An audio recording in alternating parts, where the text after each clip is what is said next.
League of Legends, The Lord of the Thousand Year War. This video is purely for entertainment and does not infringe on copyrights or laws. The rights to the novel and image belong to the original author. We do not claim ownership. Don't like waiting and want to listen to this fanfic in full now? Subscribe to our Patreon, where you'll find the best fanfics. Chapter 201. Hyltalia. Hyltalia opened her eyes blankly, staring at the lime-painted ceiling with empty eyes. Pain was everywhere, injured internal organs, fallen teeth, cracked cheeks, broken left hand. Even after receiving preliminary magical treatment and bandage plaster recovery, it was still a serious injury that could not be recovered, and 2 months of recuperation meant that she would not be able to move forward. The world laughed at her undisguisedly and gave the humiliation of failure to the incompetent. When the weak defeated the strong, it was not bravery, but overestimating one's own abilities. The girl's eyelids were very heavy. The body that issued a warning asked her eyelids to close, but the girl's will did not allow it. She recalled every minute and second of the battle, looking for where she failed. After thinking about it, she could not find where her mistakes were, so she felt more unwilling in her heart. Was she really wrong? Should she refuse when the disciplinary officer asked, and be a coward who surrendered without a fight? Click. The sound of the door hinge turning rang out. Although she couldn't turn her head, the girl knew that someone had come in. She tried her best to turn her bloodshot eyes to understand who had come to her ward, but she found that she couldn't even do such a small thing now, and she couldn't help but feel a little frustrated.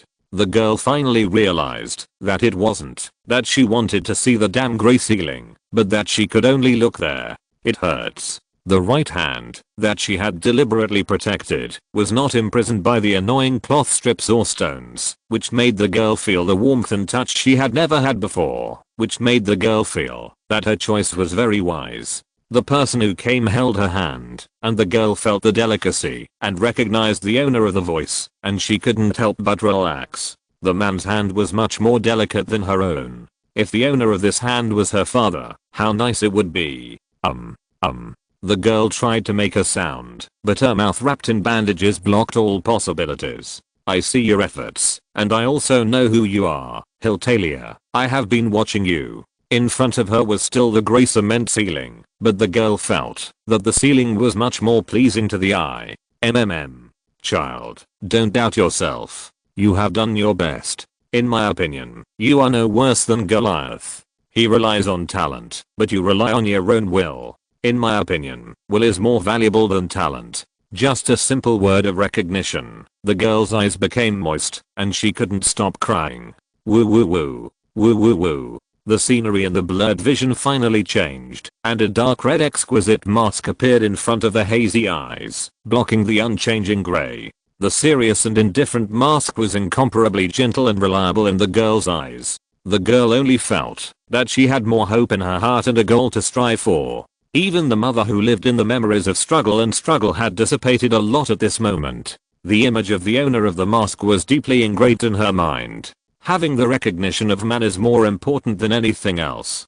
Compared with these, what is a pain in the body? Letting go of the girl's right hand, the man gently stroked the girl's forehead and said softly, I saw your bravery, so I will treat you myself. Hyltalia, you have to continue to grow. Prove it to me with your actions, and tell me with your efforts that you are the strongest. The mask was removed, and the clothes were carefully opened without bandages. The girl blushed when she felt 2 pairs of big hands gently reaching into her chest and lower abdomen. During the training days in the Red Amber Orphanage, except for the toilet and the room, there was almost no concept of men and women. If you really raised your fist, you would just beat to death. Who would care whether you were a man or a woman? But at this moment, the girl found that her undeveloped body seemed to be more sensitive than she had imagined. Before defeating the enemy, you must first learn how to protect yourself. On the cruel battlefield, being alive is a kind of victory. Combining the rune power transmitted by Alina, Lester used the water rune healing spell to quickly clear the girl's blood vessels and meridians blocked by blood stasis, and then let the extremely active life breath be completely absorbed by the girl's body. The ruptured blood vessels began to heal, the broken bones grew again, and the healing power flowed through the body. She tore off the bandages that wrapped herself like a desert mummy in a few seconds, knocked hard on the ground, and broke the plaster fixed on her left wrist. Hiltalia sat up from the bed and looked down at herself naked after taking off the simple patient cotton clothes. Putting on the cotton clothes again, clenching her fists, Hiltalia walked out of the room with a red face. After Hiltalia, the man healed the other children of Sin who performed well in the battle and deliberately verbally praised the strongest little giant Goliath of the Red Amber Orphanage, which made the chubby Goliath happy for a long time. He also communicated with Baza and asked Baza to start preparing appropriate physiological knowledge courses for the children who were about to develop secondary sexual characteristics. Only then did Lester take Jis away from the Red Amber Orphanage. The children of Sin in the orphanage should indeed learn the difference between men and women, but, Lord Lester, I still don't quite understand. Do you mean that Baza blocked Hiltalia's way to survive? I have also observed that, if Baza hadn't asked Goliath to challenge, Hiltalia would have easily defeated the other children, and would not have failed at all, and would not have been so seriously injured. Jis, you still don't understand. Lester was still very patient with the simple barbarian woman. If your position is high enough, there is a very simple way to gain someone's loyalty. Block all of that person's ways to survive. At the right time, appear in front of that person and extend your hand with kindness. It was never Baza who blocked all of Hiltalia's ways. It was me. Chapter 202 Angel Sister's New Teacher. A week later, after receiving Rose's letter, Lester and Tally had to get on the carriage again and leave the Emerald Territory. Lester had his own thoughts on the arrangement of the Angel Sisters. It was the best choice to send Sister Missa to the Shadow Crossbowmen's chief officer, Apsa, who was responsible for law enforcement in the city, to learn and observe. Apsa had rich experience in law enforcement, in finding the best balance between the law, the Emerald Territory and human feelings. This was why Lester regarded Apsa's Shadow Crossbowman as the guardian of order, the dark side of the Narcs and Black Iron Guard, and the judge of the Emerald Territory. In the Emerald Territory, if a person commits a crime, or is reported by others, he will be hunted down by the Dark Iron Guards and Shadow Crossbowmen at the same time. After the arrest, the military personnel will be dealt with by the Dark Iron Guards, and the non-military personnel will be tried by the Shadow Crossbowmen's Emerald Territory Tribunal. Those who deserve a fine will be fined, those who deserve to be imprisoned will be imprisoned, and those who deserve to be executed will be executed. However, with the Emerald Territory Arena, built by 1/3, some people have proposed to send death row prisoners to the arena to entertain the public. As for why they are not sent to mine for life, in the Emerald Territory, no one is willing to work with dangerous criminals, and Lester will not open a new mine for criminals who mine. It is better to give them to the Nightblade assassins as training materials. It is worth mentioning that in order to prevent the tribunal born from the Shadow Crossbowmen from being corrupted, Lester also established the Eye of Order, which selects talents who understand law and management, and is specifically used to study and discuss the establishment and modification of laws. It also has the right to supervise the Emerald Territory Tribunal. In a normal civil trial, 5 randomly selected members of the Eye of Order will be present.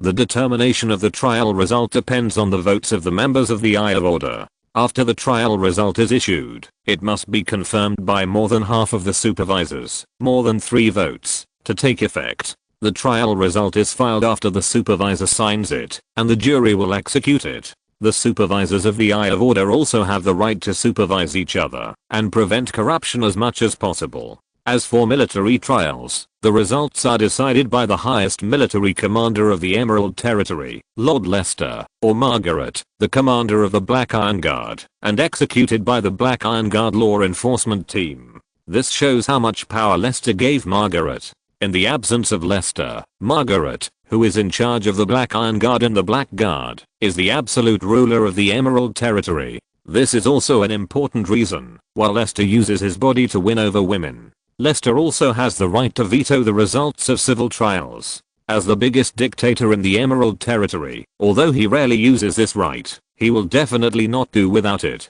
The people of the Emerald Territory have no objection to this. If the Lord cannot make decisions with one word, is he still called a Lord? Moreover, Lester never established the Emerald Territory to establish a republic or democracy, to let his orders be implemented from top to bottom, and to become a dictator and warlord is the result that Lester pursues. After arranging mishap, Lester naturally would not forget the lovely angel sister Hina. After thinking for a long time, Lester still entrusted Hina to Morris, the #1 terrorist of the Nightblade Killer. After all, there is no one else in the entire Emerald Territory who has the talent to torture criminals and make friends with criminals. Lester sighs that he is not as good as him. As for how to make an innocent girl who likes to sympathize with criminals repent and make the girl realize that she is stupid, cute and lovely, the best way is to make sure that the girl will not be pregnant with the criminals because of stupidity, and let the girl see what it means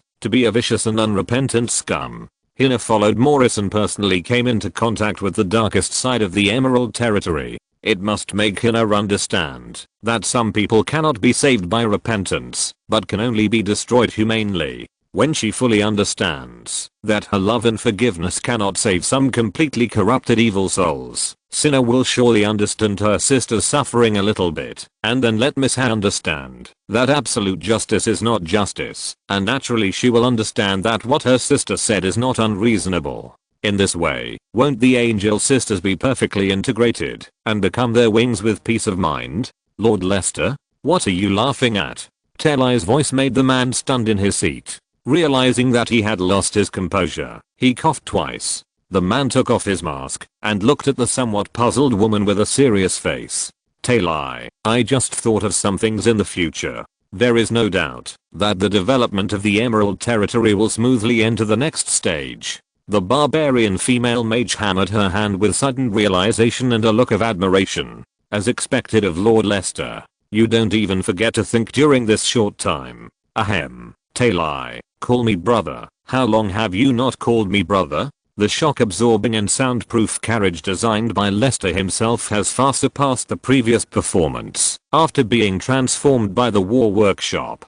After locking the doors and windows of the carriage, Lester pointed to his thigh, lifted up his robe, operated it quickly, and patted his thigh twice. The shadow under his feet began to twist and become restless. Watching the man's movements, the woman's cheeks instantly blushed, gritted her teeth, and carefully observed the surrounding environment. After confirming that the female coachman could not hear the sound here, the female mage still held the edge of her robe, operated it quickly, and carefully adjusted the position. Then she slowly sat on the man's legs, leaned in the man's arms, and let out a long sigh of comfort.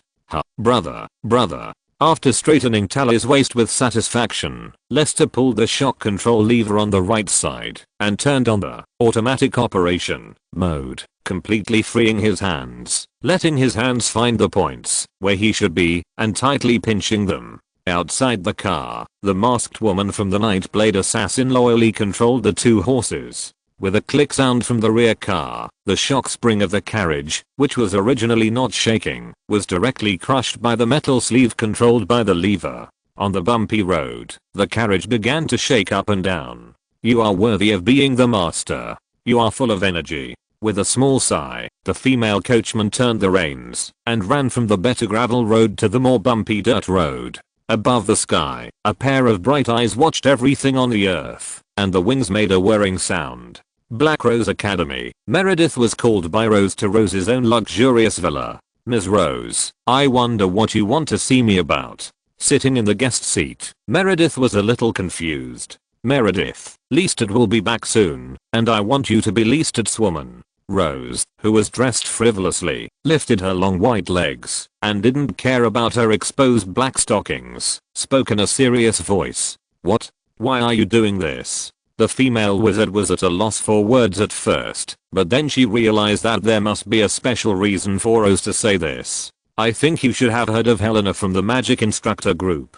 If you're listening to this novel on a channel other than Fanfic World, it means they downloaded and uploaded it without effort. We cordially invite you to visit our channel, Mundo Fanfic Novelos. There you'll find the original version of this story and you can explore many other novels of various genres. We're waiting for you to immerse yourself in a world of incredible novels. Chapter 203 Rose's Request. The Mutated Succubus. After a careful recollection, Meredith remembered that, when she and Lester returned from the Emerald Territory to the Immortal Fortress to attend the celebration, Senior Helia, who met with her to discuss fire magic, had told her about Helena, because she asked about beauty. This beautiful woman didn't seem to have a very good personal reputation. She had unclear personal relationships with many men and women in the students, and had an extremely chaotic private life. Is it that instructor Helena? Rose nodded, her tone somewhat unswerving. This stinking bitch is actually pursuing Lester openly.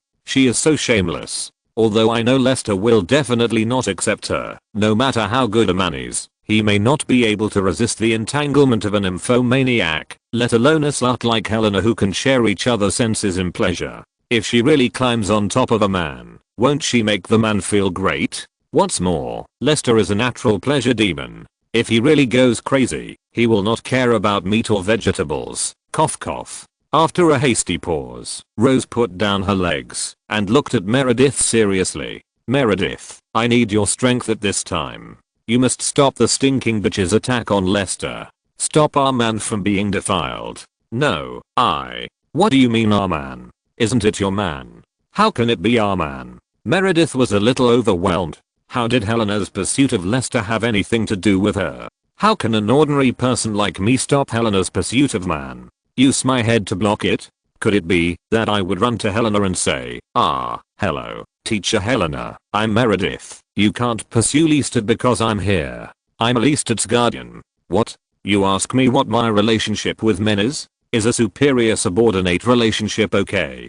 After all, who am I if I don't have a stance? If Lestat voluntarily accepts Helena's pursuit, wouldn't I be stuck in the middle and be neither here nor there? This, Ms. Rose, I'm afraid it's not appropriate. I believe Lord Lestat can take the initiative to reject the pursuit of Mage Helena. After hesitating for a while, Meredith still refused, but Rose didn't care and continued.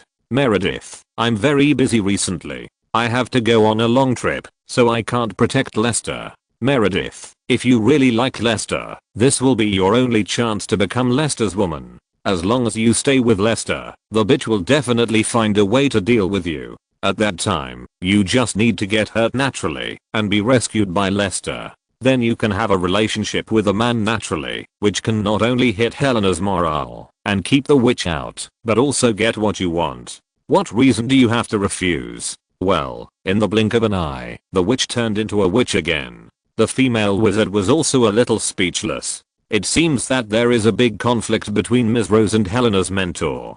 Sensing Meredith's reluctance, Rose sighed and waved her hand. I have said everything I should say. Think about it carefully. Okay. Knowing that Rose had ordered her to leave, Meredith bowed and turned to leave. Crossing her legs again, Rose stared at the back of the female wizard with a deep gaze, and the corners of her mouth curled up. In 2 years, the perfect skeleton has been collected. Now that the arrangements are in place, it is time to set off to find Dragon Blood. When he returned to the Mage Academy, more than a month had passed. As to why they wasted 7 more days, Lester and the Nightblade Killer who was driving smiled but said nothing. However, Tally, who got off the car, looked very tired and walked unsteadily. Only the man knew that someone living in his shadow was also a little restless and thirsty. After watching the battle for more than a month, the unknown creature almost showed up to join the battle. Fortunately, after Tally fell asleep, the man secretly moistened the shadow creature many times, which prevented the shadow creature from going completely crazy.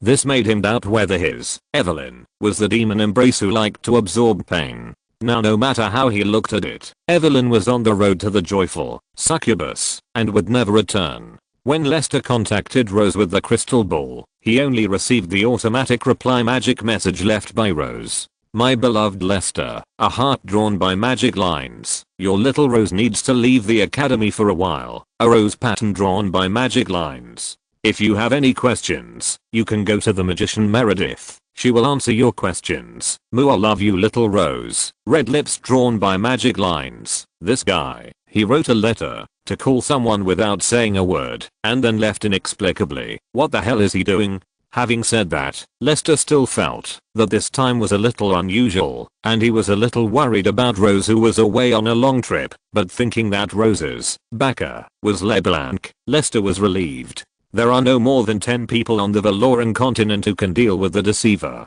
At worst, the Deceiver who knows, Shadow of the Shadow, can always escape.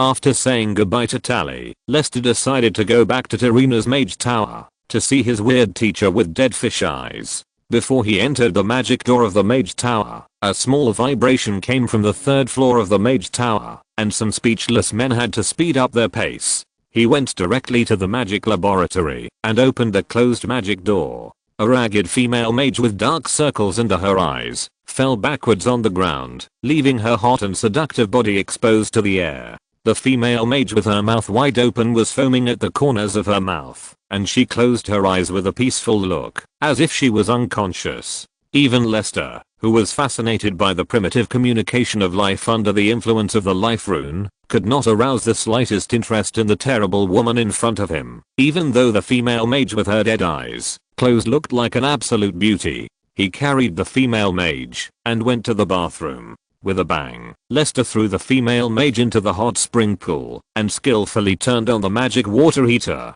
Under the amplification of the formation of the mage tower, it only took half an hour for the elemental pool to transform the water element that were enough to fill the large swimming pool in the previous life into a pool of pure bath water. After the water became dirty, it would be transformed into water element and dissipated to start the next element cycle. Therefore, the mage's bathhouse always has fresh water, plus various automatically added bath herbs and flower petal essences. The mage enjoys a luxurious life that ordinary people in Valoran cannot imagine. And Tarina herself doesn't care much about these, so there is only clean water in Tarina's bathhouse. Considering that he hasn't bathed for more than a month, the man quickly disarmed and walked into the hot spring pool that was beginning to warm up.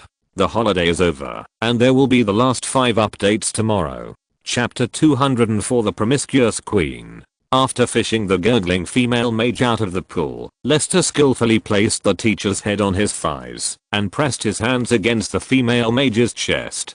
Puff! A stream of water shot out of the female mage's mouth and rushed directly into the man's face. The female mage opened her eyes faintly, and there was a little more surprise in her dead fish eyes. Lester? He gathered the woman's messy hair. The man was a little helpless about the woman, who had to drown every time to wake up quickly. Teacher, I've been gone for less than 2 months. I told you to be careful a long time ago, but you always make yourself like this. What if you accidentally die in the laboratory, all alone, and no one will collect your body? The complaining man helped the female mage lean against his arms. Several small magic circles appeared on his fingertips, and several pieces of cold ice with holes condensed, gently cleaning the dirt on the woman's body. The woman did not resist at all, and cooperated perfectly throughout the whole process, just hugging the man's waist tightly. Obviously, this situation has not happened once or twice. The bored woman found some fun by stroking the raised handbrake.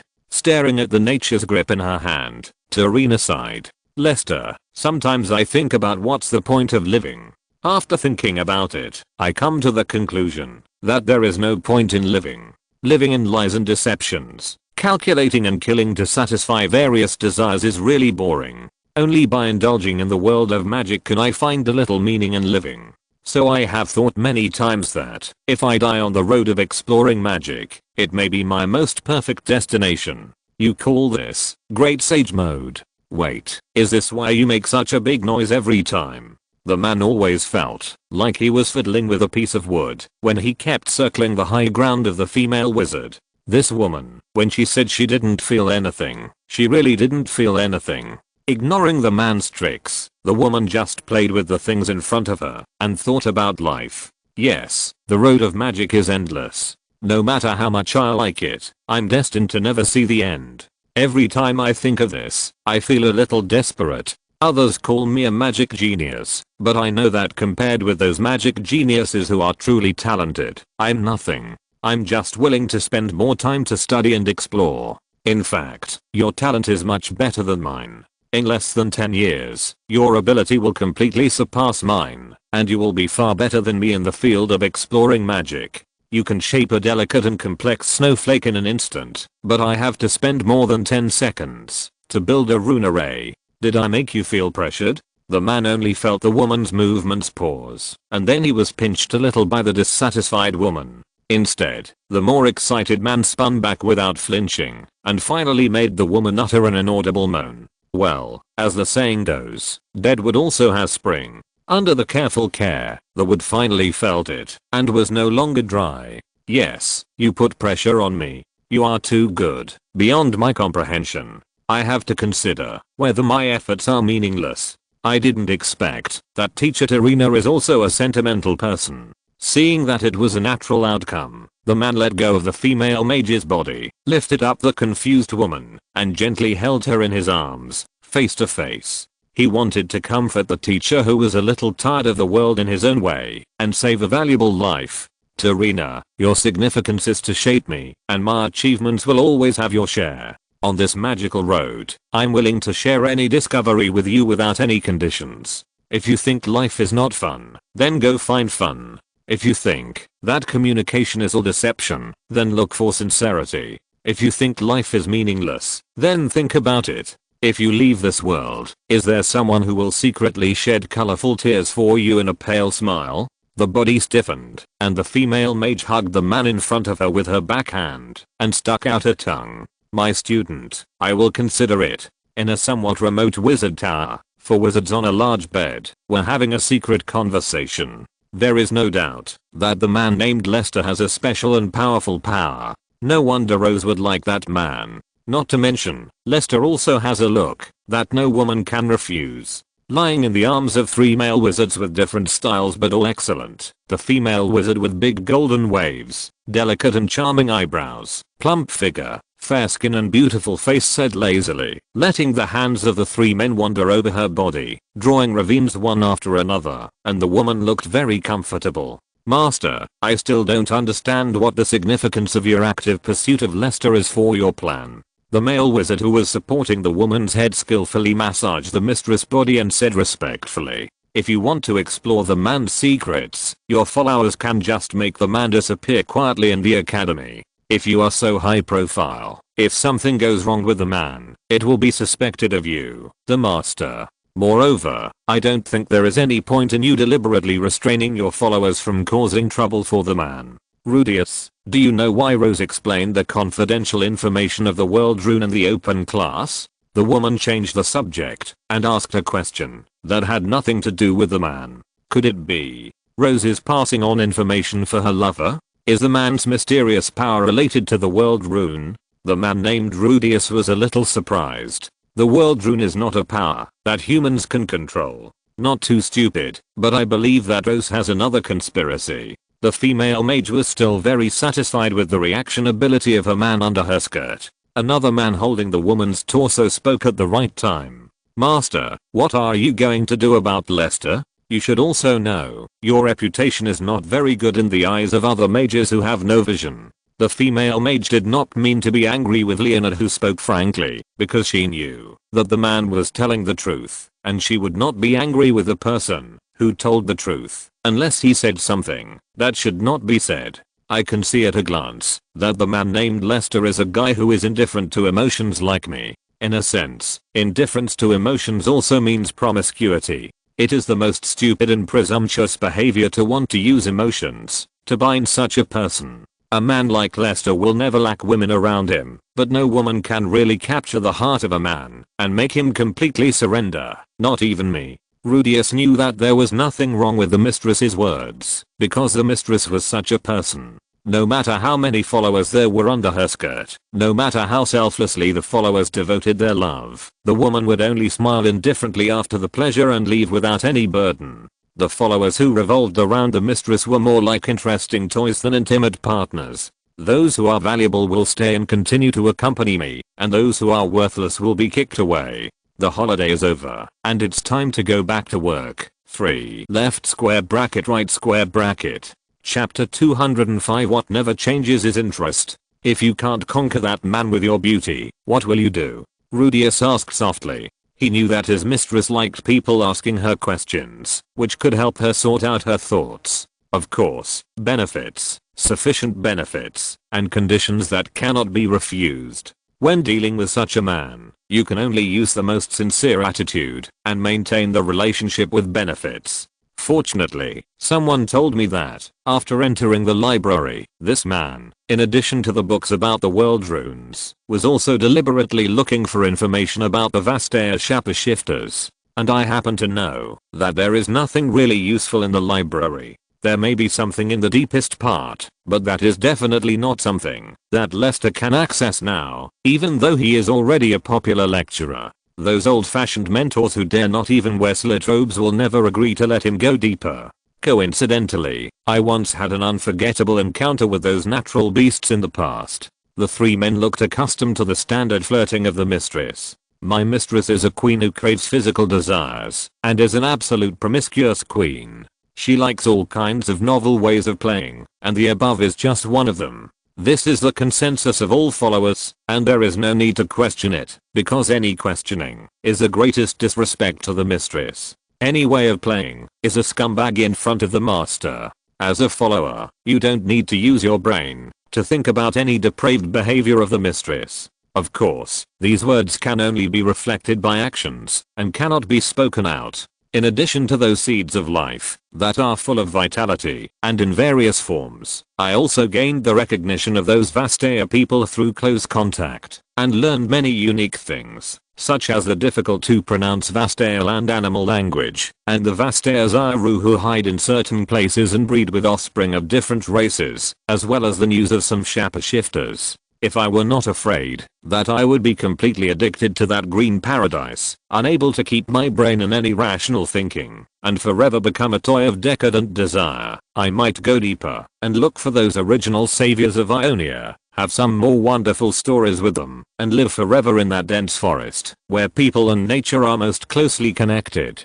After waiting for a long time, the woman with shortness of breath finally broke away from the blood-stirring memories, half sticking out her tongue, breathing rapidly, and her cheeks flushed. After hesitating for a while, Rudius still spoke. "Master, do you want to hold me?" The three men looked at each other, and their faces gradually became ferocious. Walking down from the podium of the open class, Lester, dressed in formal attire, left the classroom under the strange gazes of some mages. Lester was still very interested in preaching the wonderful Chinese to the people of Runeland. This was a rare behavior that allowed him to recall his past life. As a abandoned baby of Chinese and Russian descent, Lester was adopted and raised by the organization since he was a child. In order to expand the Chinese market, the organization deliberately cultivated a group of assassins with Chinese blood, instilling the Chinese language and related history from an early age. Lester was one of the best. Unfortunately, due to China's special national security system, the organization has not been able to carry out its business smoothly. After carrying out more than a dozen important seduction missions, Lester withdrew from the Chinese market. For Lester, who excelled in the field of assassination, it was really a waste of talent to sell his body for ladies in China. As for the Chinese language itself, he had clearly done experiments and studied it with his teacher Tarina. The stroke structure of the Chinese language would not cause any magical resonance, rules, or miracles in the Runeland. Chinese characters were just ordinary things in the Runeland. In other words, the Chinese language could only be used as a carrier of information. There would be no magical things like learning a few Chinese characters to trigger changes in the rules and easily activate forbidden magic. In this case, treating the Chinese language as a lost ancient language and exchanging it as a bargaining chip to fill the language library of the Mage Academy so that he could gain the qualification to enter the library and read the secret materials would be a matter of great benefit without any harm. The explanation of Chinese has reached the second half. Starting from the simplest pinyin, strokes and radicals, from simplified to traditional, Lester has basically sorted out more than 1,500 commonly used Chinese characters. It is not only an open class for those black magicians who are interested in ancient languages to study, but mainly to sort out Chinese as a language learning material and fill it into the library, so that later generations can learn systematically by borrowing magic mirror materials.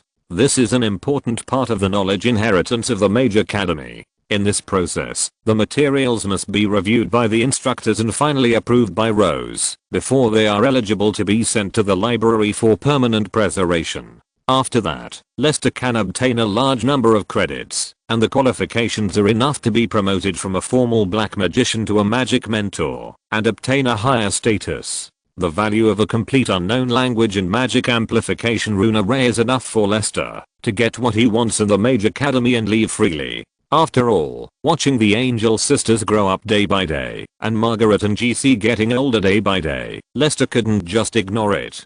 He has been studying at the Mage Academy. Before becoming a mage, he was still a Lord of a Force, and the Emerald Territory was his route in Runeland. When Lester was about to enter the library again to see if he could find secret materials about extending life or changing animals into human forms, the magic crystal ball placed in the leather pocket on his waist began to flicker. He found a corner where no one was, took out the crystal ball, and used magic to connect the communication request. A familiar face came into his eyes. Ms. Meredith? Lord Lester, do you have time? Nodding, the man was not in a hurry to go to the library. The female mage breathed a sigh of relief, her face a little serious. Do you know Soul Enchanting Drink?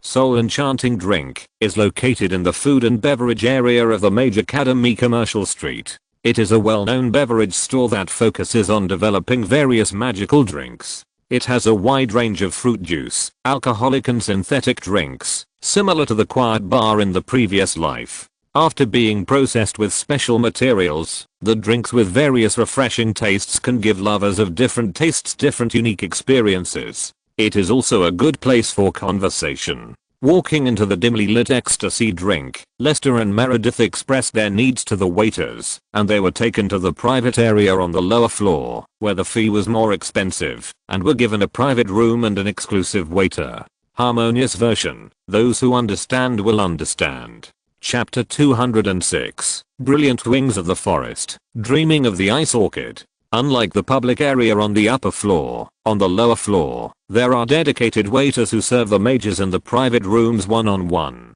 Most of these waiters are magic apprentices who are short of money. They have signed a long-term employment agreement with the boss of the Soul Enchanting Drink. They have good temperament and appearance. If they are favored by the guests, the waiters can also make the most vulgar and fastest extra money. There has never been an easier job in this world than lying down to make money. Apart from having to do it, most people who engage in this ancient profession often forget the true value of money and self, because it is too easy to make money. They slowly lose themselves in money and gradually sink into self-degradation. They even look down on those who are conscientious and diligent, and survive through legitimate work.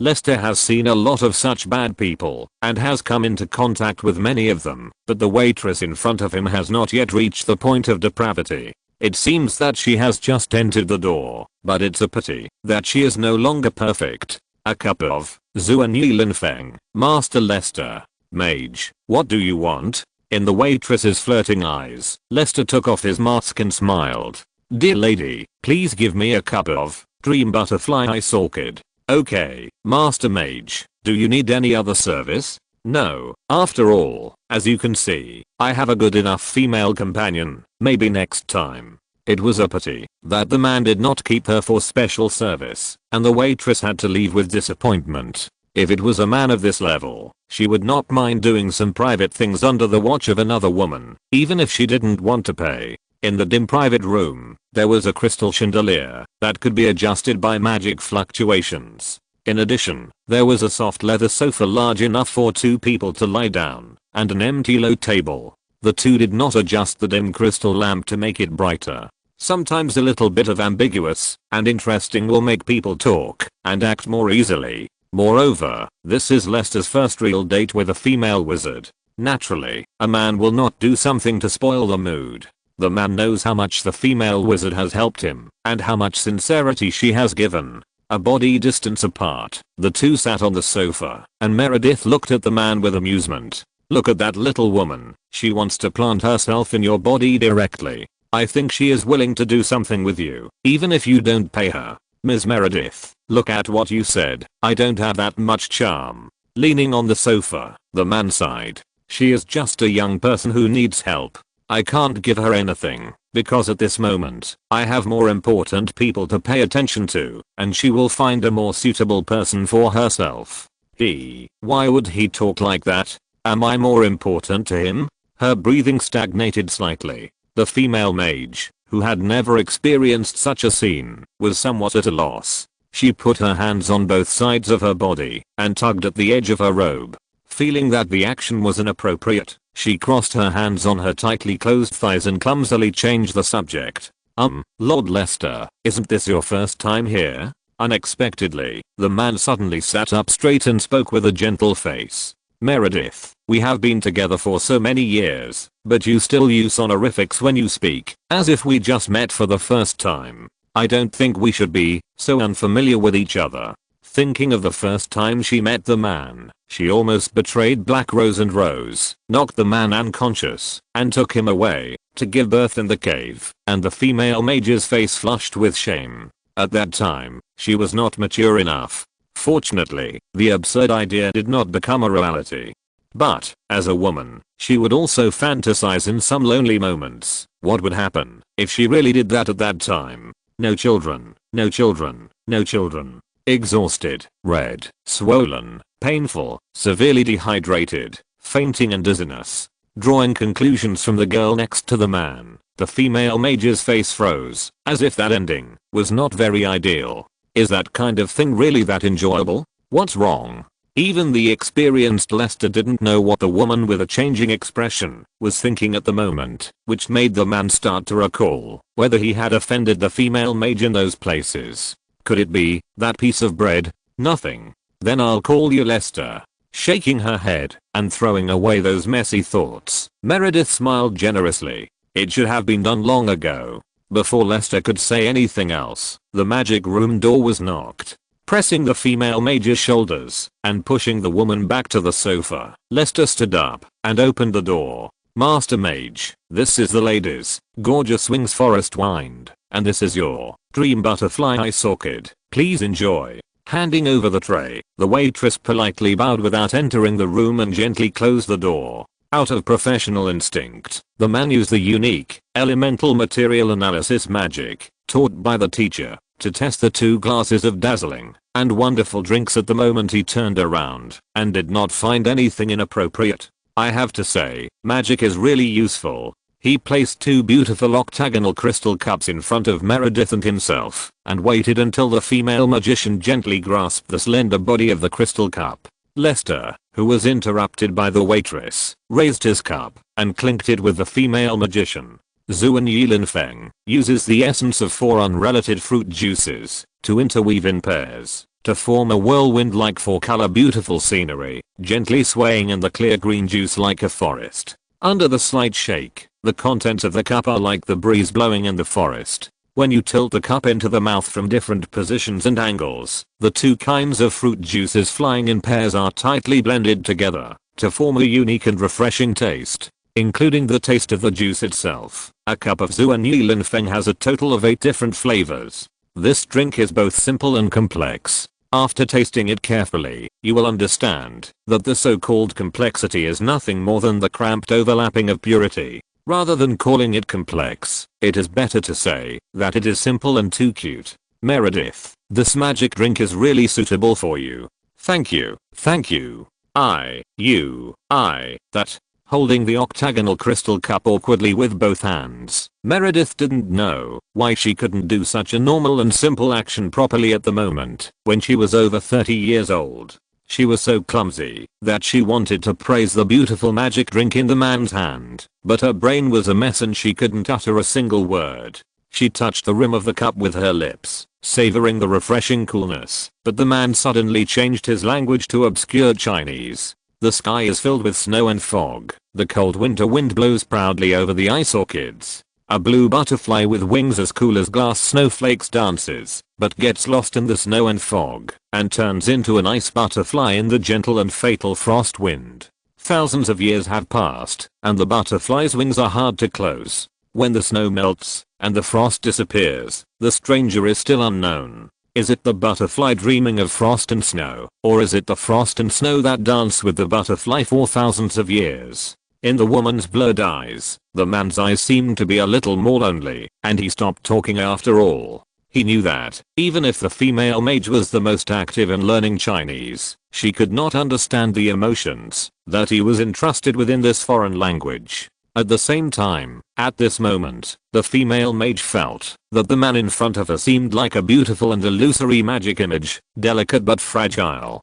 The two were close at hand, but far away. It was just like a visitor from another world. After a few breaths of silence, the two touched the crystal glasses in silence, raised their heads at the same time, and drank them all with complicated emotions. The taste of the cup is known only to the person who drinks it. The forest breeze blows gently inside the cup, and the ice butterflies dance. I tried to write something aesthetically pleasing, and it feels okay. Speaking of which, I'm afraid that only the magic world can produce such a drink.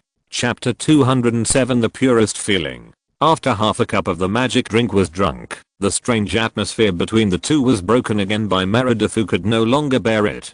Unable to think of a way to deal with the man, the clumsy female mage could only pick out some things she could think of to say. Rather than saying that there were some things she could think of, it was more like the original purpose. Actually, I came to you this time because I have something to tell you, and I think you don't know it yet. I'm a little afraid of the cold now. Meredith, can I hold your hand? Pull it. The right hand put down the crystal cup that she couldn't hold again in panic. The female mage didn't quite understand why a man with a talent for ice magic would be afraid of the cold, but she also understood that she shouldn't reject this strange man now. What's more, if it was just a hand, she didn't hate the man's body temperature. Struggling out of the loneliness between the two worlds, Lester smiled gratefully and gently placed the crystal cup on the low table. The man gently held the female mage's left hand and wrapped her delicate and warm fingers. Holding hands is like being rescued from drowning, which reduces the man's sense of separation from his past experiences and allows him to focus more on the reality of the world of Runeland. Feeling the purest warmth, the man's somewhat sad heart gradually calms down. Whether it's a mother, a friend, or a wife, even the strongest man sometimes needs a close woman to comfort him in order to get rid of the inexplicable loss and depression. In Lester's opinion, this is no different from the few days a woman has every month. This is a man's physiological period. Go ahead, I'm listening. Oh, okay, that's it. Damn, who was it? Oh, right, I remember. You just came back. You should not know. There is a magic mentor named Helena. She wants to pursue you openly. I came to you to talk about this. Openly pursue me? Helena? Lester, who was good at collecting intelligence, naturally knew who Helena was. He was just very confused. Why would a coquettish woman with painted skin who pursued physical desires to the point of having no desires be targeting him? It couldn't be that she was just looking for a night of pleasure, otherwise she wouldn't have come to him now.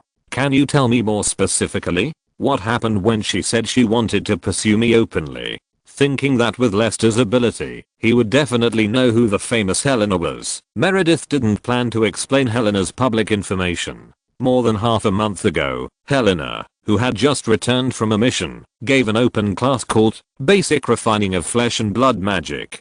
Before the get out of class ended, she suddenly told the mage students in the lecture room that she wanted to pursue you openly. It caused an uproar at the time. Most of the male mages in the class were Helena's, followers with whom she had an unclear relationship. Amid the excitement, Mage Helena stood firmly on your side, forcing the followers to return empty-handed and have to acknowledge your existence. What did she do after that? No, but she will definitely do something after you come back. I see. It seems that I'm being targeted, and it's probably because of the rune. Rune? Could it be that Helena wants to snatch the rune? Thinking of this, Meredith's face couldn't help but show a little more worry. The hand held by the man became more nervous, and the palm began to sweat. In order to obtain more information about the world rune and the Shapeshifter, Lester deliberately exposed his purpose in the library so that those eyes could find more valuable things for him. There was nothing valuable in the shallow library, and only when you reach the level of mentor can you be qualified to enter the deeper library to search for mirror information.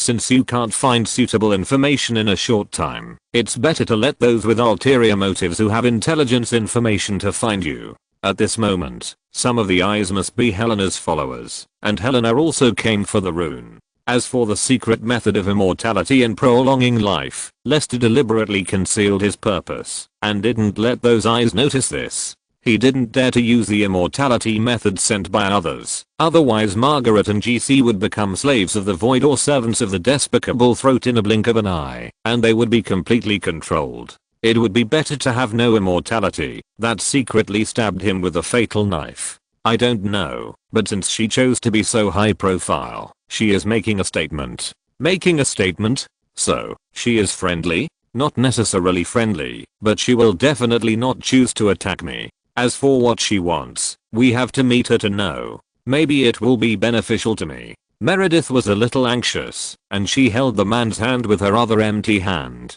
It was obviously to persuade the man not to get close to Helena. So how did it get to the point of meeting? At this point, even if Rose didn't say it, the female mage didn't want the man to have anything to do with the dirty female mage. But she is not someone who can be dealt with easily. Lester, you. Meredith, are you worried about me? The female mage was stunned, looking down at the two hands she had unconsciously held on the man, hesitated for a moment, and nodded. Observing the macro expressions on the female mage's face, and seeing through the woman's heart, Lester felt a little warm.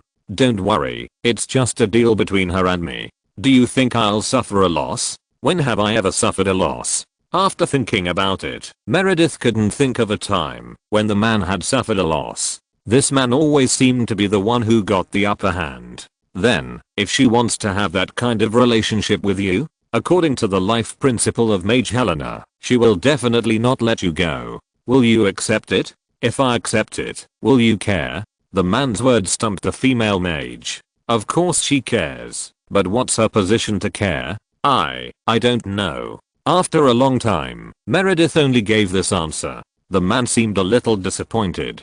Since you don't care, then I will treat her as a piece of rotten meat.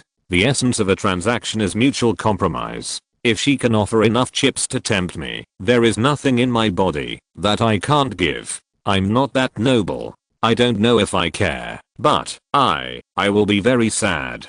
Staring at the somewhat anxious face of the female mage, Lester found that, although the woman in front of him did not have outstanding beauty, she was the kind that became more and more beautiful the more he looked at her. The man smiled and put his second hand on the woman's second hand, gently covering it. Since you are unhappy, then I will reject her without leaving any room. So far, I'm afraid that Meredith and the pig's feet have the purest relationship.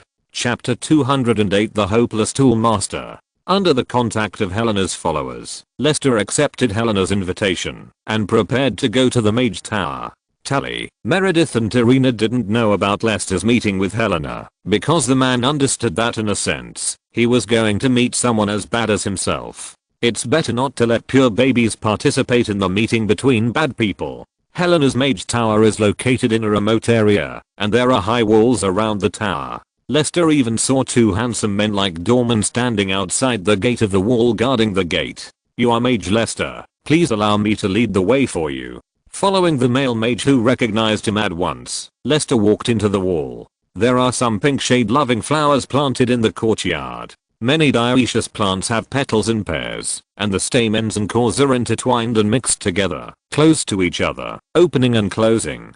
Even though he didn't know what this plant was, Lester had a vague guess that it might be related to the production of some potions that were banned in some civilized worlds. This is really... Lester was speechless that there was such a blatant place in the Mage Academy that dealt with prohibited items. Mage Lester, that is the variant, King Heather, that teacher Helena deliberately cultivated.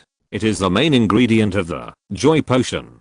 After a brief explanation, the male mage who was suspected to be Helena's student put his hand on the magic door, and the magic door slowly opened.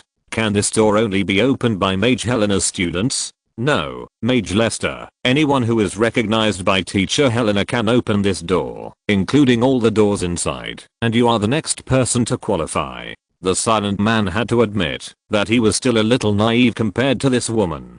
Walking into the Mage Tower. Unlike the Mage Tower of Tirina, the first floor is not a restaurant and a magic stove. I won't talk about the hammock, sofa, soft stool, lever, etc. What the hell is this pink transparent magic creature with 4 long tentacles and bulges all over its body like a yoga ball? That is the magic life that Teacher Helena deliberately cultivated. It is Teacher Helena's unique stool. Of course, if you are interested, you can also go and sit on it. Thank you, I don't need it. This thing looks very delicate. Does it have a name? The teacher didn't name it. We call it the Mentor's Happy Ball. Well, it's really concise. People who pursue the essence of human nature like to keep things simple. You will soon understand this.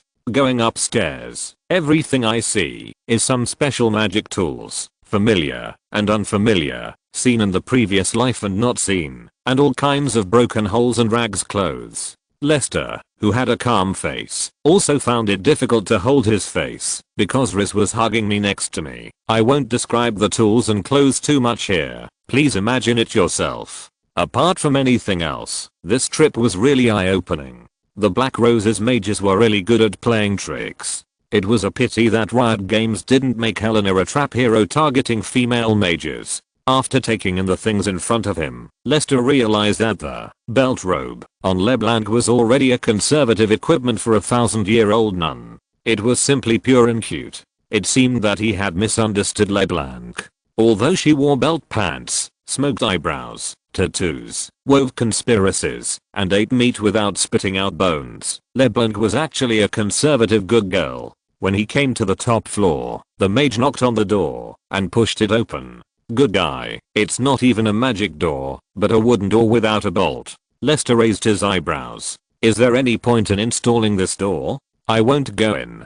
This is Teacher Helena's room. Teacher Helena is inside. Mage Lester, please come in. Nodding, Lester stepped into the pink room and the door closed again. The air was filled with a hot fragrance. Lester's eyes were fixed on the magic incense burner. He frowned and looked at the blonde woman who was sitting cross-legged on the big bed with her back to him, wearing a transparent gauze dress. Both her appearance and figure can be described as flawless. Unfortunately, even Alina, who was most eager to get close to the opposite sex of the human race, exuded a strong sense of disgust when facing the beautiful woman who was called perfect in front of her. Rather than saying that the thing in front of her was a woman, it was better to say that it was a movable bone plus meat plus skin plus aged soul. Although it sounds bad, it is indeed a filthy thing with a completely rotten soul. Lester admired her for being able to play herself to this extent. I think it is very rude for the host to sit on the bed when the guests arrive. Hearing the man's voice, the blonde woman with big waves turned around from the bed, half lying on the bed, lazily supporting her head with her elbows. You are talking about etiquette with a woman who is hopeless? Hopeless? No, you are wrong. You can still be saved. Since the master was rude, Lester didn't need to be polite.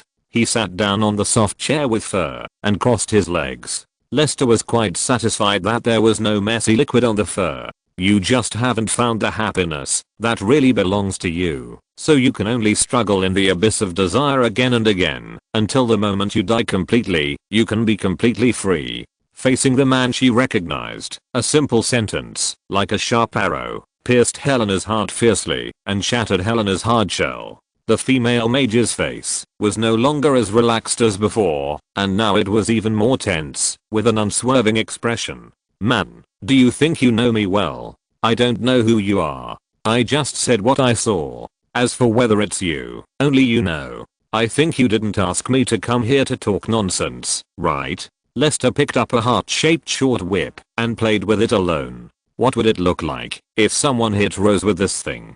Go back and make one for yourself and let Rose wear a leather belt robe. Her face was uncertain for a long time, as if she had figured something out. The female mage put on a calm smile again and put on a rare opaque dress to cover her body. She knew that her gauze would only disgust the man in front of her, so it would be better to change the way of communication. The first time she saw the man, she seemed to see herself, and she naturally knew what he liked and disliked. Sure enough, people of the same kind are like people. They can see through my nature at a glance. Compared to you, I'm far from qualified. At least I can't think of making a mentor happy ball. to please myself. When saying this, Lester sincerely admitted his shortcomings, which made the woman laugh. Ha ha ha ha, it feels good to make you feel inferior. He picked up a magic crystal, Mr. Horn, and input magic power. Mr. Horn began to vibrate and rotate with great force, comparable to an alloy drilling probe.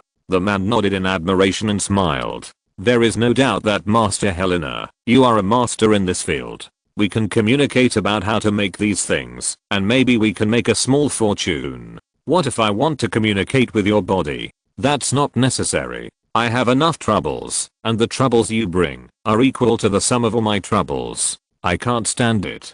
Haha, normal updates will resume tomorrow. Good night everyone, and wish you a good dream. Chapter 209. You are another me. I like you very much. It's a pity that it's too late now. My taste is not that strong. Sitting on the edge of the bed, Helena crossed her legs and pursed her lips, looking pitiful. You won't give me any chance at all? Why don't you tell me your purpose? Well, it seems that you won't give me any chance. You are such a ruthless man. With a sigh, Helena sat down again. You are so smart. You should be able to guess why I called you here. Because of the world rune. Yes, because of the world rune. Helena stood up, tapped the ground barefoot, and slowly approached Lester. I want to see your world rune. Is it big enough? It's that simple. Whether it's simple or not depends on what you are willing to exchange. My world rune is not something that everyone can see. Lester was unmoved. A thin ice wall appeared out of thin air, blocking the two of them, and preventing Helena from reaching for the man's body. The female mage took a half step back with some regret. Quick casting without chanting. You have learned a lot from that boring idiot Darina. It's okay, mainly because she taught me well, and I just happen to have a little talent. Tell me, my other possibility, what do you want? You found me, because you know what I want. If it's not, I will be very disappointed. TSK, talking to yourself is really boring sometimes. Who said it's not? Helena sighed and returned to the bed. The ice wall dissipated instantly and turned into pure ice element again, suppressing the thick smoke from the aphrodisiac incense burner. I have information about Vastaya Zaru and the Vastaya common language. I also know some of the locations of shapeshifters. Lester took out the red rune from the Lake of the Soul and threw it to Helena without saying a word. The rune has been marked by him, and it is not easy to take it by force. Maybe Riz can do it, but Helena definitely can't. Look.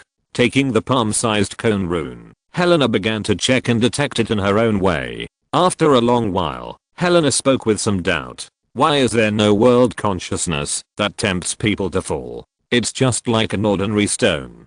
Who said runes are not stones? Puff. Throwing the runestone back, Helena took out the magic scroll from under the pillow and threw it directly to Lester. This is what you want. The extra is given to you by me, because I really like you as a person, just like I like myself. Helena, why do you want to stop those men from causing trouble for me? Taking the scroll, Lester looked at the woman who became a little bored, but the woman looked at the burning aphrodisiac incense burner, and no longer looked at the man. Only someone as outstanding as me can get rose, and other trash can't. What do they have to be jealous of? Thank you very much. You still know how to thank, it's really rare. Standing up, the man began to walk out. Maybe there will be opportunities for cooperation in the future. I'm quite interested in the Kingflower and the small invention you cultivated.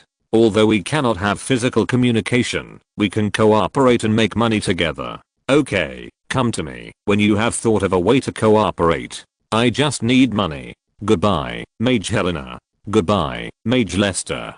Helena stood up from the bed and her smile gradually faded after the man completely left the mage tower. The expressionless woman threw the 4 incense burners to the ground, and the special aphrodisiac incense ash condensed by the Kingflower was scattered all over the floor. The dust filled the room, and it was a mess. Master, that Lester is really ungrateful. Walking in from the wooden door, Sappy trotted to the side of the female mage, and began to rub the shoulders of the silent female mage. He knew that, when the teacher was unhappy, she liked to be served like this the most. When he rubbed the teacher comfortably, it would be the teacher's turn to serve him. However, things did not develop as Sapir imagined. Who gave you the guts to eavesdrop on our conversation? The female sorceress's voice had never been so terrifying and violent. The scarlet magic circle emerged from behind the man without any warning. 4 3-meter-long flesh and blood tentacles bound the panicked man tightly. Sappy could not even sense the magic power anymore. There was no doubt that the tentacles had the property of prohibiting magic. The previous interest turned into the coldest and most ruthless murderous intent at this moment. Helena looked at her favorite student calmly, slowly put her hand on the student's head, and spoke indifferently. You are not qualified to judge Lester. Remember, in this world, no one except me is qualified to judge myself. Teacher, spare me, I was wrong. Crack. The sound stopped abruptly, and the 4 tentacles tore the man's limbs, shattering bones, and the flesh and blood were completely absorbed by the magic circle unfolded by the female mage's right hand, and finally condensed into a blood clot. When the blood clot became smaller and smaller, it finally exploded, and a lifelike human-shaped flesh and blood sculpture appeared in Helena's hands. However, the simple flesh and blood and bones could not make people understand who the face of the sculpture was. Even so, the female mage still showed extreme love for the flesh and blood sculpture. Another me, I will make the most perfect face for you. Gently holding the hideous flesh and blood sculpture, the female mage placed the sculpture on the cabinet facing her big bed, breathing rapidly. The tentacles completely sealed the wooden door. The clothes were quickly removed, and facing the flesh and blood sculpture, the female mage's voice began to pant rhythmically. I'll wait for you. Lester had never expected to meet a person of the opposite sex who was very compatible with him after coming out of Helena's magic tower. Unfortunately, the extreme stench of the soul and the promise to Meredith forced the man to cut off any possibility. If Meredith had not said that and accepted Helena's favor, he might have accepted the woman's request for sex for more benefits. The man smiled self-deprecatingly. He and Helena were indeed birds of a feather. Perhaps one day in the future, he would sink and degenerate like Helena. With mixed feelings, Lester left quickly and returned to Tarina's magic tower without stopping. At this time, Tarina rarely did not do magic experiments and slept during the day. The man did not intend to disturb his teacher. He found a place on the first floor to sit down and opened the magic scroll. The so-called magic scroll is a magical item that carries information and is specially made of fur materials with high magic affinity. The best material is usually the inner skin of a wyvern. The next best is the skin of a magical beast with magical properties. And the lowest grade material is ordinary animal skin that has been processed by alchemy. The amount of compressed information that can be carried depends on the material and the magic level, but it is mainly limited by the material. The magic scroll in Lester's hand is the inner skin of a wyvern of the highest grade. The skin of a wyvern is enough to sell for thousands of Shurima gold coins in the market, and it is often out of stock. This is why Helena said that the extra part is a gift. The magic scroll worth thousands of Shurima gold coins, plus the information about Vastea that cannot be measured by value, plus Helena stopped the male wizard from causing trouble for him, made Lester have to accept this huge favor. As long as there is a bottom line and dignity, no one will accept such a gift with peace of mind, even if the gift comes from a completely fallen woman. This time I really owe you a favor. With a sigh, the man input pure magic and unfolded the scroll. C205 has been released. Please remember to subscribe, otherwise the average subscription will drop too much. Thank you. If you're listening to this novel on a channel other than Fanfic World, it means they downloaded and uploaded it without effort. We cordially invite you to visit our channel, Mundo Fanfic Novelos. There you'll find the original version of this story and you can explore many other novels of various genres. We're waiting for you to immerse yourself in a world of incredible novels.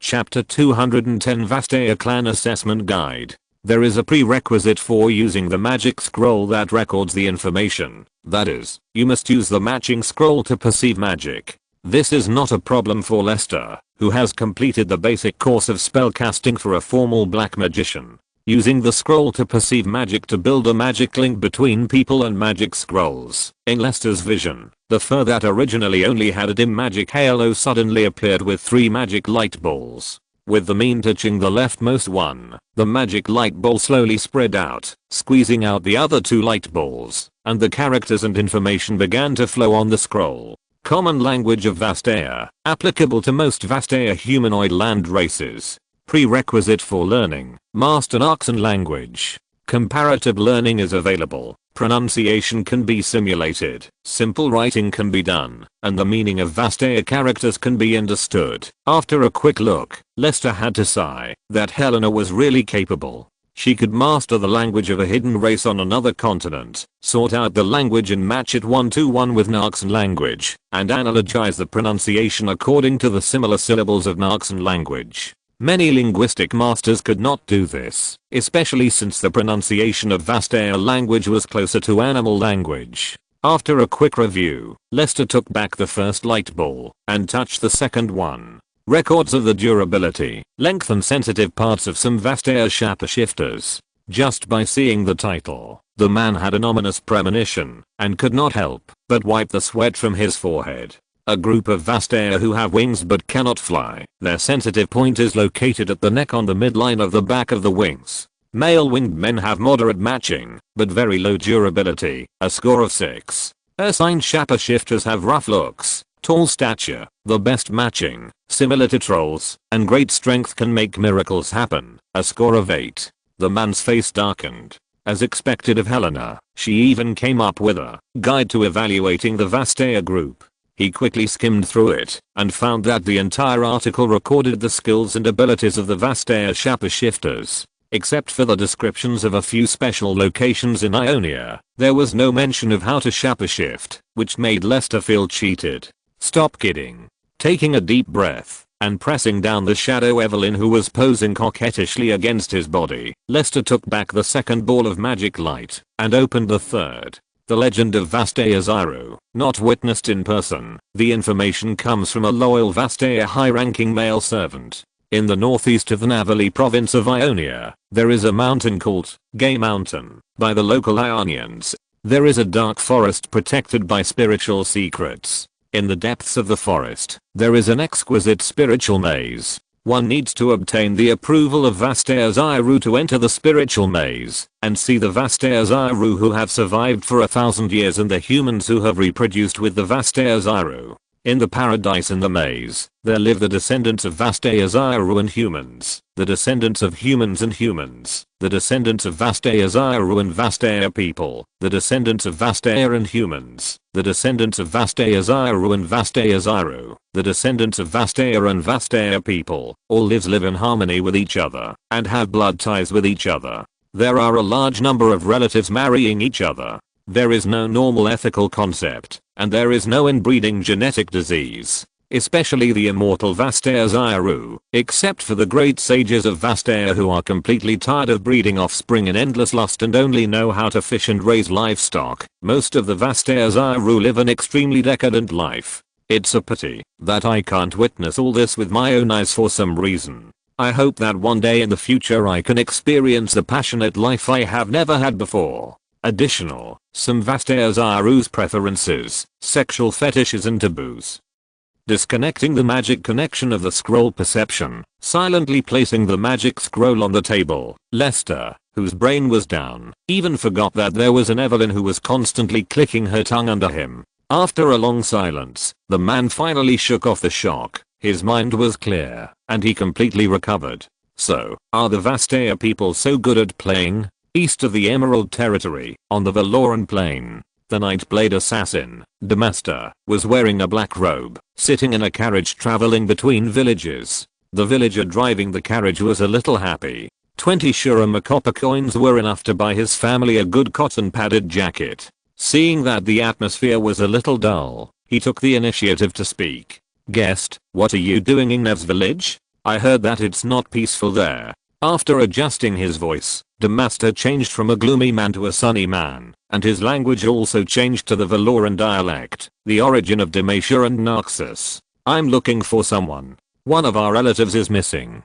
I asked along the way, and heard that someone went to the southwest. I also heard that Bamthal village has been uneasy recently, and has been tossed around by the Narxans for a long time. It seems that some magical disaster has occurred. I don't know if the relatives have gone to Bamthal village. Thinking that Bamthal village was sealed by the barbarians, I thought about going to the neighboring village first. What kind of magical disaster is that? The whip hit the horse's back. The villagers still have a good impression of the locals of the Valoran Plains. After all, no one likes to forcibly levy food rations. The Narcan barbarians who use the farmers' villages in the Valoran plains as granaries, if they could not resist, someone would have risen up long ago. There was a strange dwarf wizard who defeated a group of foreign wizards who came from nowhere, and an ancient tomb was discovered. The barbarians dug up a lot of treasures in it. Well, we don't care what the barbarians do, we just worry about the lost relatives.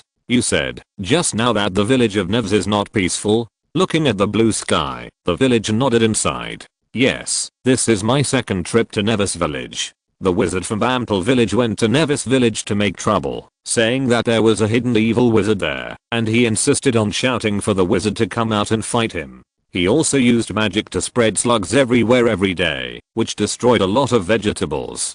Don't you think this is a torment for honest people? Grinning silently, Demas nodded. Yes, it is quite tormenting. Who wants to go on a 7-day tour to the tribe where Vastair Zairu lives? Come and sign up with me. The number of places is limited to 100. First come first served. 100th. Chapter 211. The dividing line between extreme good and extreme evil. Emerald Territory, the underground headquarters of the Nightblade Assassins. Zinna nervously pulled a small piece of Morris's death dance clothes, as if this could give her a sense of security. Even though she had come to the underground many times with Lester, the girl could not adapt to the underground environment. It was not that she was afraid of the darkness, but there was always an unsettling sense of depression and despair in the cold bricks and walls. Uncle Morris, where are we going?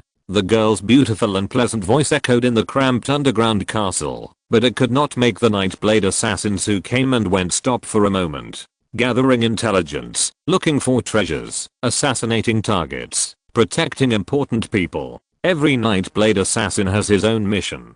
At this moment, the only ones who are really idle are probably Hector, who is mentally unstable and needs to take care of his sister, and Edist, who is trying to have a baby. Even Morris himself does not have much time to accompany his newly formed family. Nightblade assassins live only for their masters from beginning to end, and their families are just tools to reproduce and serve their masters. When necessary, they can be wiped out by their own hands. Trying not to touch the girl as much as possible, Morris let the girl pull at the corner of his clothes and took the initiative to slow down his pace. Morris knew the position of the girl in his master's heart better than anyone else. Uncle will take you to listen to some stories. Hearing this, the girl was a little surprised, loosened the corner of her clothes, and clapped her hands. Okay, I like listening to stories the most. I like listening to the stories told by Brother Lester with a strange smile. Morris took Kinna to the lowest level, the prison where death row prisoners were temporarily detained. The steel fence trapped people in the simple cell, except for a waste bucket, a dog bowl, and a narrow wooden board on the ground as a bed. The death row prisoners had nothing. Hey, little beauty, brother will show you a big treasure. Have you never tasted a man yet? Come to brother. Just after walking down the dark stone stairs, in the prison closest to the stone stairs, a death row prisoner with a shaved head quickly took off his loose pants and started to make obscene movements in the direction of the girl. Turning around and covering the girl's eyes, Morris's voice was very cold. Give him the most unforgettable memory of his life. 3 days later, I want to see the living dead. Yes, Lord Morris. A killer opened the cell and broke the man's limbs amid the man's screams. After putting on the man's pants, he stuffed the feces cloth next to the toilet directly into the man's mouth, and the killer dragged the man out of the cell. Uncle Morris, what a terrible voice. The girl, whose eyes were covered by the man, stood there obediently and motionless. She knew that Uncle Morris, who was trusted by Brother Lester, would never hurt her. We just dealt with a dirty thing that got out of control. It's okay, don't be afraid, Zinna. After warning the other prisoners in the cell with an indifferent look, Morris put down his broad palm and let Zinna regain her vision. Even if he received the order to let the girl witness the ugliness and learn cruelty, Morris also understood what he could do and what he couldn't do. For the master's woman, no matter how much protection is given, it is not too much, not to mention that Morris also vaguely regarded Zinna as his own daughter. Knowing the consequences of offending the girl, the remaining death row prisoners who were ready to make a move also restrained themselves a lot. After all, they could live one day at a time. They had heard the warning and seen the actual consequences of offending. If they still didn't know how to live or die, they would be hopeless fools. In this underground world, where there was no way out, the pain before death was also subdivided into several levels. There was no doubt that the unlucky guy who acted too quickly just now had the best experience before death. However, although there were no more blatant and disgusting obscene actions, the death row prisoner's terrible sight and exaggerated expressions were stuck to the girl, making the girl who looked around always feel as if she was being watched, as if she was not wearing clothes. The girl couldn't help but take Morris's hand and shrink behind Morris, trying to avoid the too evil sight. But no matter how hard she tried to hide, she couldn't avoid the too dense gaze. From childhood to adulthood, the girl had never experienced such a situation. It was also the first time she understood that people could do such a terrible thing with just their sight. This was a scene she could never imagine before. Morris was not prepared to pursue responsibility for this level of offense, which made dozens of death row inmates stare at the girl even more fiercely, wishing they could pluck out their eyeballs and stuff them under the hem of the girl's clothes. "Uncle Morris." Holding the terrified girl's hand, Morris said softly, "Don't worry, they can't do anything. Sheena, tell your uncle, what do you see from their eyes?" Sheena responded weakly, observing the eyes of several people carefully like a frightened chicken. "I don't know, their eyes are so scary. They look like they want to eat me. I have never seen such eyes." Nodding and walking to the end, Morris was ready to introduce new friends to Sheena one by one. But before introducing new friends, Morris had to let the girl understand why she was here. "Sheena, do you know why your brother Lester asked you to follow me here?" After hesitating for a while, the girl still expressed her thoughts. "Brother Lester thinks I'm too naive and wants me to understand something I've never seen, right, Uncle Morris? Really smart." After praising softly, Morris smiled and nodded. "Yes, your brother Lester wants you to give it a try.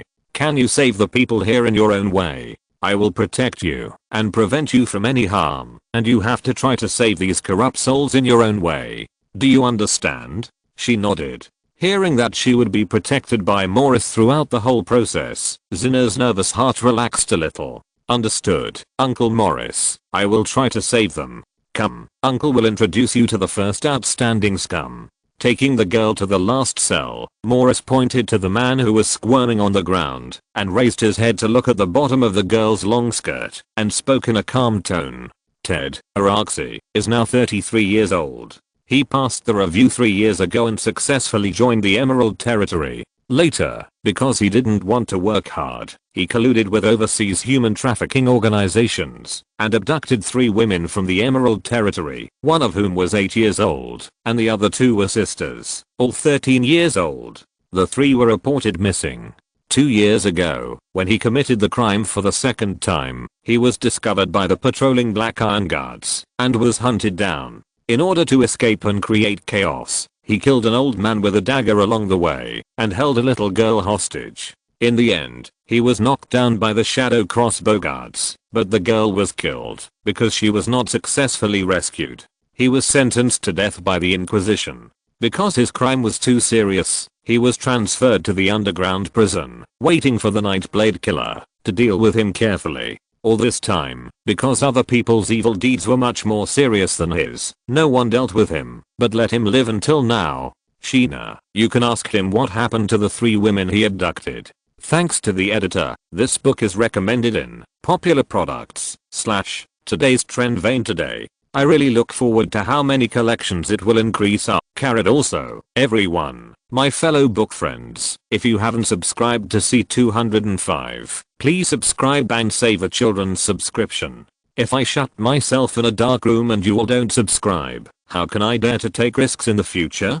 To be honest, it's actually easier to write without driving, so why not just not drive? Chapter 212, The Human Trafficker with the Least Sins. No need for the noble Miss Hinner to ask. I will tell you myself, this is a rare beautiful listener, Lord Lester's wife. I must seize the opportunity and take a few more glances at her before I die. Before Hinner, who didn't know how to start, could ask, the man took the initiative and made the terrified girl shut her mouth. Regretfully getting up from the ground, Ted was a little disappointed that the girl covered her skirt.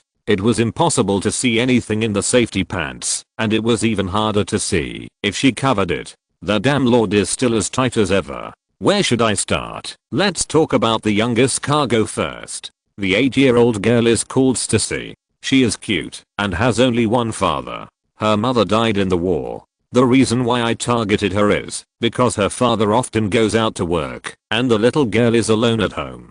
She is a rare and excellent prey. I gave some snacks and fruits to Stacy when she went out to play. After a few times, we became familiar with each other. I used food to secretly make friends with her. As expected, she was so innocent that she didn't tell her stupid father about her contact with me. Finally, one day, she was no longer on guard against me, so I told her that I would take her out to play. Although she didn't tell her father, she was willing to believe me, so she went with me. After leaving the Emerald Territory, I controlled her, and she couldn't resist at all. I tied her up, stuffed her mouth, folded her up, and put her in a large wine barrel. We successfully took a carriage through the Silver Mountains and went to Groveport. That port is really prosperous, with countless ships coming and going. Even the Black Iron Guards who maintain law and order can't check them all, because the slaves are all loaded into the secret compartments on the deck and can't be found at all. There are so many ships, among which there are naturally Shurima slave ships disguised as merchant ships. I have already made an appointment with the slave owner, and he has been waiting there for half a month. In addition to me, he has several other partners. He can pull at least a dozen slaves in one trip, and dozens if he is lucky. They are mainly beautiful girls, but there are also cute boys. The rich rough men in the desert like the tender children on the Valoran continent the most. When they get tired of playing, they raise them and sell them. Anyway, it doesn't cost much food. As long as they don't die, they can be kept in brothels to continue to make money. When they are old, they can be sold to single old men in the desert to make another fortune. It is simply a good business with a huge profit. To be honest, if I didn't have that channel and capital, I would also like to get a ship to sell slaves. I can make thousands of gold in one trip, which is much faster than trafficking children. From the initial fear, she transitioned to shock. The girl pursed her lips and her face gradually became sad. But Ted became more talkative and in high spirits, as if it was something honorable to make the girl's mood change. A pretty little girl can be sold for 100 gold coins. If she's a little older, at the age of 12 or 13, she can be even more expensive. If she's a virgin, she'll be even more valuable. Judging from you, Lord Lester shouldn't have touched you yet. You're still a virgin, right? Miss Hina, a girl like you, as long as you take the time to find a rich buyer, I'm afraid you can be sold for tens of thousands of gold coins, and you can get pregnant that night. To be honest, I've seen a lot of good looking girls, but I've never seen one as top notch as you and your sister. It's a pity. I also had my eyes on you and your sister at the time, but you and your sister were always surrounded by a bunch of annoying guards, both openly and secretly, and I had no idea where to start. I have to say, the Lord protected you and your sister very well. Besides me, there are a few veterans who are more powerful than me, but they are helpless in front of you and can only give up. Although Ted was talking to Hina, his eyes were observing Morris. Seeing that Morris didn't care, he felt much more relieved. He was destined to die, so why not scare a rare and perfect girl before he died? It would be best if he could scare the girl to death. Scare her crazy, scare her silly, and let the pure girl feel the cruel world of adults. Ted's smile gradually spread, and the man's hands tightly grasped the cold steel fence, trying to put his face close to the girl with tears in her eyes, and widened his bloodshot eyes.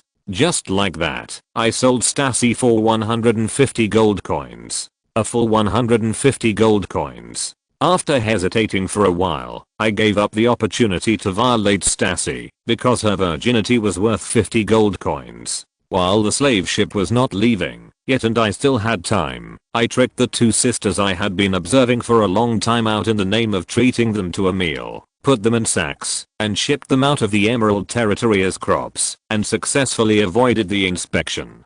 Just because I deliberately found someone to cause them some minor troubles, I showed up to help them, and the two naive and stupid girls believed me, and were eventually completely controlled by me.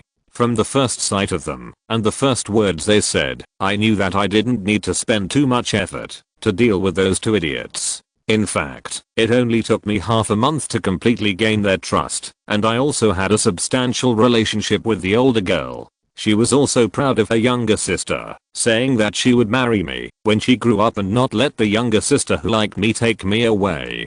Haha, doesn't she look at what a ghost she is? She wants to marry me, but with her IQ, is she worthy? The elder sister is called Liz, and the younger sister is called Lindsay. Compared with Stacy, their looks are only average. Although they can't be sold for much money, because I have no other targets, I can only use the two of them to make up the numbers. The elder sister is not a virgin, so she was only sold for 200 gold, and the younger sister was sold for 230 gold. From the results, it's not bad. It's mainly because the law and order in the Emerald Territory is too strict. Otherwise, I wouldn't have made so little money. You know, slaves in Ionia are easy to catch. Some slave trading groups even organize armies to blatantly snatch people or buy people from villages. If I had known that the Emerald Territory would develop so fast and the law and order would be more and more perfect, I would have gone directly to Ionia. Otherwise I wouldn't be locked up here now.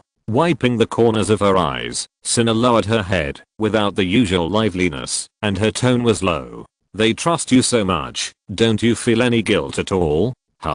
Guilt? What guilt?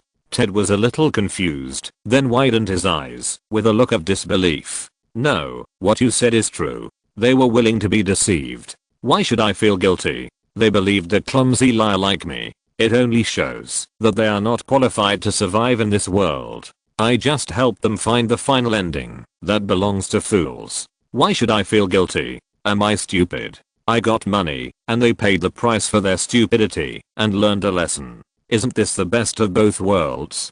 Don't you consider how painful it will be for Stacy's father after losing his daughter? Cinna stared at the confused man, trying to find a trace of pity on his face. However, there was no pity, not even a trace. After being confused, the man just opened his mouth and laughed while holding his stomach, as if he had heard the funniest joke. Ha ha ha. My Miss Hina, I think the Lord has protected you too well. If it weren't for those guards, I could have tricked you away in a week and made you pregnant in one night so that you couldn't get out of bed. Do you believe it? You are really naive little girl. Stacy's idiot father lost his daughter because he was incapable of taking care of his own daughter. The pain is just the price he should pay. Why should I consider the emotions of such an idiot? If I have to consider the emotions of every idiot, will I still be alive? At this moment, Hina suddenly realized that her concept of compassion for others seemed to be just a flaw that allowed the person in front of her to do bad things smoothly. From the beginning, she and the man in front of her did not live in the same world, and there was no possibility of identifying with each other. Hina lowered her head in frustration and asked in a low voice, Sister Stacy and Liz, how did they end up? Human traffickers should be sentenced to death, and those who agree will be deducted 1. Chapter 213 Metamorphosis. Ugh, ugh, ugh, ugh, ugh. As soon as she walked out of the underground prison, Cinna frowned, covered her belly and vomited directly, vomiting all over the floor. Patting the girl's back, Morris looked at the injured girl with heartache and motioned his men to get some water. He had just made his first friend and heard his first touching story, but the little girl became like this. What should he do with the darker things in the future? Did he drug the girl too much? Don't really hurt the little girl, otherwise the master will peel off his skin. He was a little doubtful about his own methods and was thinking about how to use a softer way to let the girl see the dark side of the world, but Cinna stood up with the help of the wall, took Morris's bewildered right hand, and asked calmly, I'm fine. Uncle Morris, that Shurima slave trader, Brother Lester must have dealt with him, right? Morris took the brand new kettle handed over by his men and handed the kettle to the girl to rinse her mouth. Morris nodded and explained slowly. After the master knew about this, he terminated many ongoing missions and sent out many Nightblade assassins to deal with this matter. This matter was planned and directed by me from beginning to end. The Shurima big merchant Ratas, who secretly presided over the slave trade business, had a total of 32 direct beneficiaries in his family, along with 3 slave trading fleets under his command, totaling more than 200 people and more than 500 private armies. All of them were destroyed within 3 months through natural assassination, instigating other forces to start wars or alienation. Among them, the deaths of the members of the Ratus family were confirmed by the Nightblade assassins. This was something the master specifically explained. The Ratus family has become history. Other slave trading forces knew that the demise of the Ratus forces was caused by the Emerald Territory, and they dared not continue to do the human trafficking business within the territory of the Emerald Territory, for fear of bringing disaster upon themselves. We can't control what happens outside the Emerald Territory. After a moment of silence, Cinna spit out the sour water in her mouth and finally smiled. So many people died under the orders of Brother Lester, and I should feel sad and compassionate for the loss of life, but why do I feel so happy and satisfied at this moment? Uncle Morris, let me rest for a while. I will come to listen to the story in the afternoon. I want to know more about the other side of the bright world that is blocked by Brother Lester in the dark. Looking at the beautiful black-haired girl in front of him with some surprise, Morris saw determination and persistence in the girl's eyes. This girl is stronger than he thought, and she has a soft outer and strong inner personality. In this case, just follow the original plan and execute it without any discount. I hope there will be no trouble. Okay, Miss Inna. While the younger sister was being influenced by the darkness, the older sister was not idle either, and soon watched the second open and above board trial of the crime. The 5 members of the Eye of Order sat silently on the right. The members of the jury in charge of the trial were at the highest point of the courtroom. Miss Ha sat next to the chief judge of the jury, Apsal, and quietly watched the young man bound by chains below. Apsal waved his hand, indicating that the trial had begun. After receiving the order, the judge stood up instantly, his voice loud and powerful, like a bright sword. Criminal Elsie, you killed Richie, a farmer from Emerald Territory, with a hoe in the evening 3 days ago, and buried Richie's body in the vegetable field. Do you plead guilty? The chains shook, making a jingling sound. Elsie nodded and whispered, I admit that I killed Richie with my own hands. I chopped off his head with a hoe, and buried the body in his family's vegetable garden. Give me back my dad.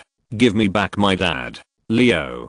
Come back soon. Breaking free from his mother's restraints, the angry little boy waved his fists and tried to rush towards Elsie, but was stopped by the guards of the judiciary. In the end, he was hugged by the woman who came and held him tightly. Sensing the grievances and hatred of the mother and son, Miss Ha cast her angry eyes on the murderer named Elsie. Wow wow wow.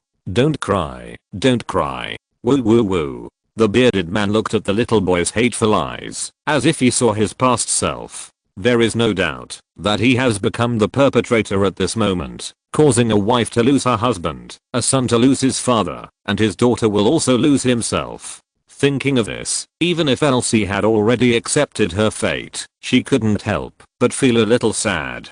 The judge was about to ask the guards to take the crying child away, but was stopped by Apsal. The man looked at Miss Ha, the student that the Lord had asked him to teach, a girl who liked to study law and uphold justice, and sighed softly. He already knew the girl's problem. How do you think the sentence should be pronounced? The anger in Miss Ha's eyes was like a volcano about to erupt. She stared at the man bound by chains, as if she was looking at a piece of charcoal that was about to burn out. It is because there are too many evil people like this that the world is always full of tragedy. This dirty criminal actually has the face to make a sad and painful expression to himself. What qualifications does he have? Question mark. Of course it's the death penalty. Miss Ha stood up and pointed hard at Elsie, who was curled up and kneeling on the ground, making the accusation gesture she had wanted to make for a long time. He killed people and brought a family to the brink of collapse. How else can he be sentenced? Apsal looked at Elsie and said in a deep voice, are you willing to be sentenced to death? Elsie lowered her head sadly and shook it slowly. I'm not willing to accept this, and I don't regret doing this. Scum. Scum. Dregs. Ruthless murderer. Miss Ha continued to make her accusations, trotting to Elsie's front. Apsal did not stop her, and no one else would stop her either. Why don't you regret it? Why don't you accept the punishment? You killed someone. Why do you act like you are wronged? What qualifications do you have? Elsie raised her head with difficulty and knew who the beautiful girl who was accusing and questioning her was. It should be said that the entire Emerald Territory knew her. She and the other black-haired girl were the two pearls of the Emerald Territory. How could the pearls on the crown see the dirty mud at their feet and the earthworms and stink bugs struggling to survive in the mud? Ms. Mishap, I also have a daughter who is several years younger than you. Mishap interrupted the man without hesitation. Don't make any excuses for your crimes. Is the fact that you have a daughter a reason for you not to die? Then why didn't you obey the law for your daughter from the beginning and not hurt others? Elsie didn't respond to the girl's words, but continued in a low voice. My daughter, she once had a mother, until her mother met Richie one night. Zuo, I didn't want to update, but thinking about it, there are recommendations today. The collection has increased a lot, and everyone is willing to vote for me, so I'd better update more. The specific number will depend on fate and my mood. Chapter 214 Shadow Scars in the Sun. Just as she was about to continue her accusation, the clever girl heard something hidden in the man's tone. Her face froze, and she shut her mouth. Although she hated evil, she was not so overbearing that she would not allow others to speak. Moreover, things did not seem to be as simple as she imagined. Gratefully looking at the girl who gave her the right to speak, Elsie looked at the woman holding the boy. The woman noticed her gaze and quickly avoided it in guilt. Only the little boy was still looking at her with hatred. As always, before coming to Emerald Territory, we were from the village in the east. My wife is beautiful and generous. Her name is Sandra. She is friends with many people in the village, and Sandra thinks so too. Therefore, she always treats people sincerely and never puts on guard. This also leaves opportunities for people with ulterior motives. It happened one night. Richie saw that I was not at home and wanted to insult my wife. So he tricked Sandra into opening the door in the name of a night visit and let Richie into the house. Sandra really regarded Richie as a friend, but her friend pressed her to the ground, stripped her clothes off, and did a sinful act. During the struggle, Richie stabbed Sandra in the stomach with a knife. I should be thankful that Richie showed mercy and did not kill my crying daughter. Miss Ha stared blankly at the man lifting the shackles, wiped her tears, and then hugged her right hand with her left hand, her face full of despair. When I returned home the next day, I saw my wife, who was already dead and had no clothes on, and my daughter who was on the verge of collapse. I asked other villagers what happened, but they kept silent and just walked away from me. It took me a long time to coax my daughter back from the edge of madness, and then I learned that the murderer who killed and defiled Sandra was Uncle Richie. Miss Ha turned her head to see the accusation on the victim's wife's face, but she found that she could only see a guilty look, which she didn't seem to notice at all just now. And the crying boy, for some reason, Miss Ha always felt that it was a portrayal of herself, a little silly, a little naive, but annoying. I couldn't stand what I was seeing, so I entrusted my daughter to a friend I could trust, took the kitchen knife from home, and went to Rich's home. I wanted to seek justice for Sandra, even if it meant exchanging one life for another. When I arrived there, I learned that Richie had taken his family to Emerald Territory. I knew without even thinking that Richie was trying to avoid me, and because of the Emerald Territory's law that forbids killing. After all, we had discussed moving there before. Sure enough, when I sold all my property, used my last savings to travel all the way, and came to Emerald Territory with my daughter on my back, I found out that Richie had joined the territory through deception and became a protected citizen. I was desperate, but fortunately the adults in Emerald Territory were very good to me and my daughter. They provided us with a place to live and assigned me a job so that my daughter and I wouldn't starve to death. I once told the adults in Emerald Territory about Rich's evil deeds, but they could only shake their heads in embarrassment, saying that since I had joined Emerald Territory, they would no longer ask about past crimes and start from scratch. I knew that I could not rely on Emerald Territory to avenge my wife. I knew that I could not rely on anyone. I could only rely on myself. Every night, I would think of the moment when I returned home, the despair and pain on my wife's face, the body covered with stains and scars, the knife stained with red, and the daughter who was crying and calling for her mother and almost went crazy. Miss Mishap, you are so smart. Tell me, if you were me, what should I do? Where is my way out?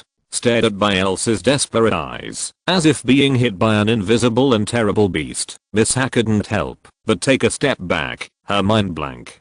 She found that she could not imagine what the result would be if she went through all this. It seemed that at a certain moment, the law that maintained order and justice and protected the weak became a protective umbrella for the wicked. The law was not as fair and just as she imagined. Under the umbrella of the law, there is also a chilling shadow. Sorry. I don't know. Originally, naturally, the man didn't expect to get an answer from the little girl's mouth.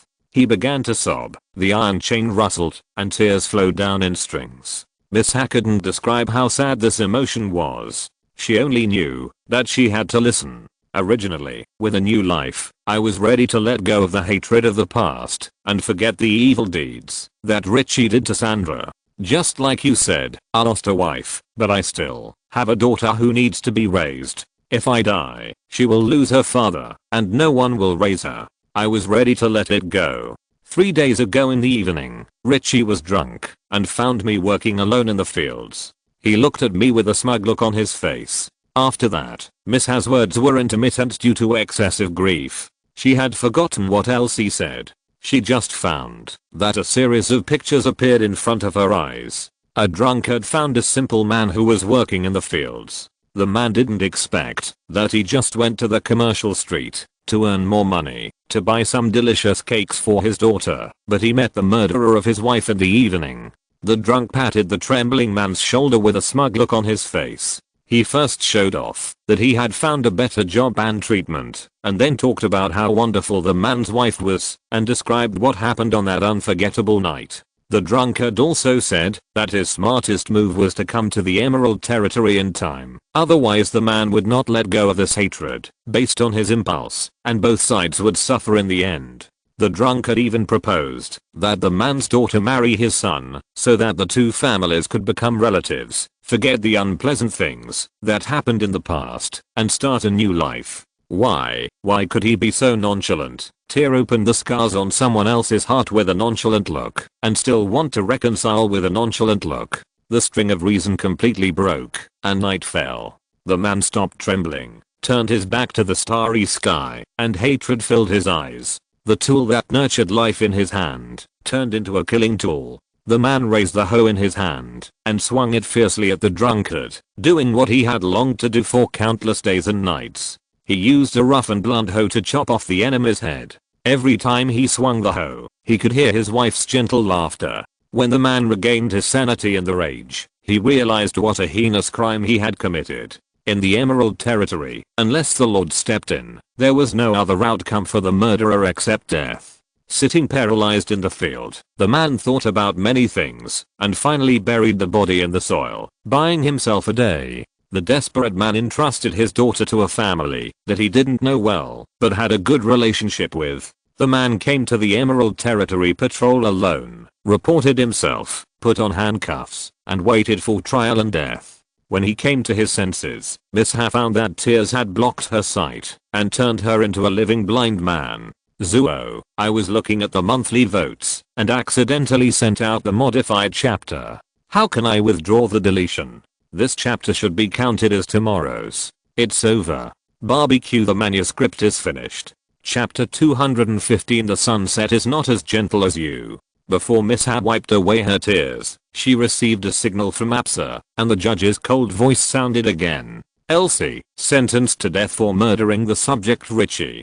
This was the verdict she had been waiting for a long time, but the girl felt no joy in her heart, only endless sorrow. It was like a sharp sword piercing from the sky, and Miss Ha's heart skipped a beat, as if it was not Elsie who was sentenced to death, but herself. Instinctively, she shifted her sight with difficulty. The sword of judgment of fate had already been slashed down. The man bound by the iron chain had lowered his head and his face became calm. Although he was unwilling, he was willing to accept the outcome of his death.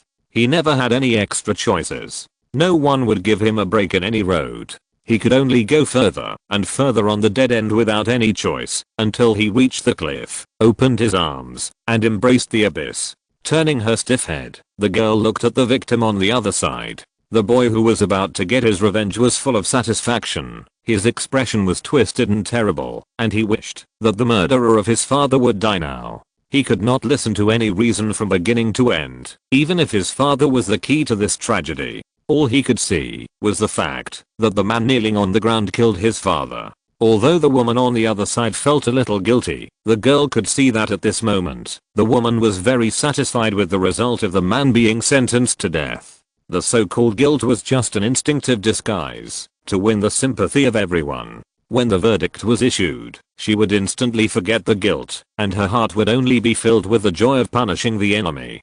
Being stung by the selfishness of people, the girl looked away blankly and tried to straighten her head, but she found that she could not see the majestic face of Teacher Replesser at all. Now standing in the same position with Elsie, Miss Ha suddenly realized that in some unimaginable places, she had to raise her head with all her strength to see other people's chins. The place where she sat before was the other side of the world that was unattainable to her at this moment. Plessel, the judge, and the judge who sat with her were like the sun high above, scorching and dazzling, but they would also sting people's hearts indiscriminately, removing the dark shadows mercilessly, and without giving any chance. But they would not consider why there was a shadow here, why there was a deep darkness, why there was an ugly scar. Why it is such a result. Miss Ha fell to the ground in despair, supporting herself with her hands, and lowered her head helplessly. It shouldn't be such a result. The law should not protect the wicked, but punish the victims who are really desperate. Such a result is not the justice she imagined.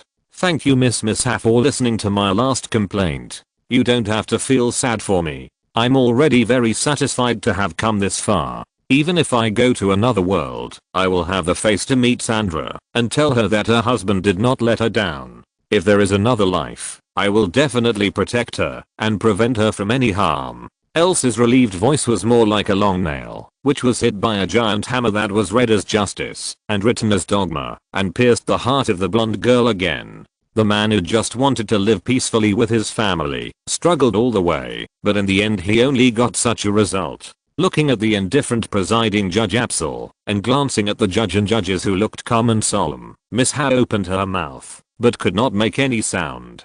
Compared to the previous self who was so high and mighty, loudly rebuking Elsie and easily saying death sentence, the words she wanted to plead for Elsie at this moment were like a cowardly and humble maggot that didn't even dare to pop its head out of the ground and muster up the courage to look at the blue sky it had never seen. She opened her mouth, but could only choke on the saliva in her throat, and couldn't say anything.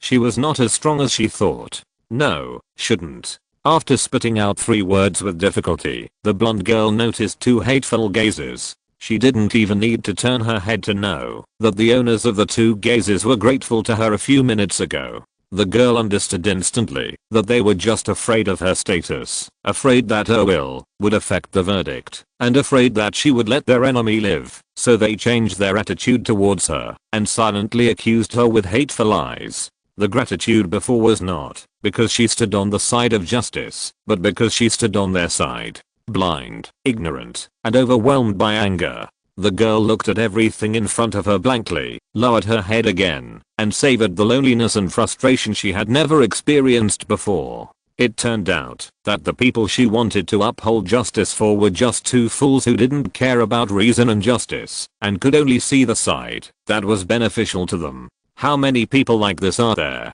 Miss Ha couldn't help but miss the warm memories of being held in her brother's arms. Only at that time, she didn't have to go through these desperate things, and she wouldn't realize that she was actually the boy with hatred in his eyes. Please ask the inspectors of the Eye of Order to vote for a resolution.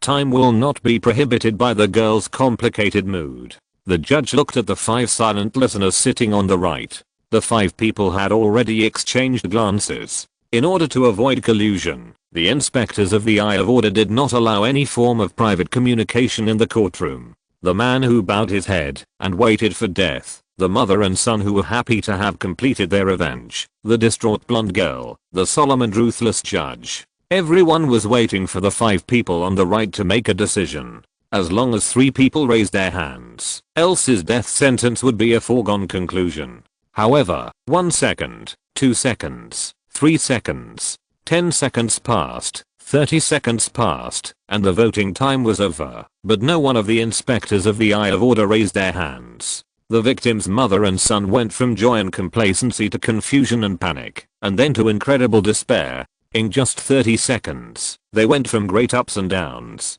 The result in front of them was really unacceptable. Mr. Inspector, raise your hands. He is a despicable murderer. Why are you indifferent? Are you going to let a murderer go?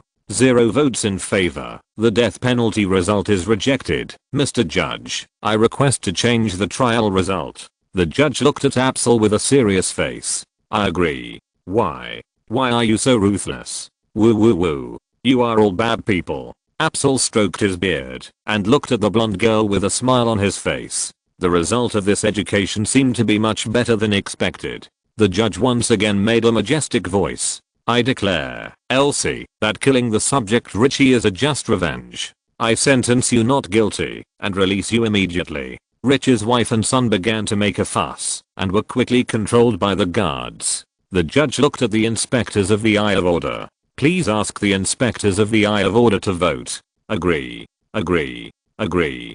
Agree. Agree. Without any hesitation, all 5 of them raised their hands and agreed to the trial result. A recorder came forward with the trial record, and the inspector signed one by one.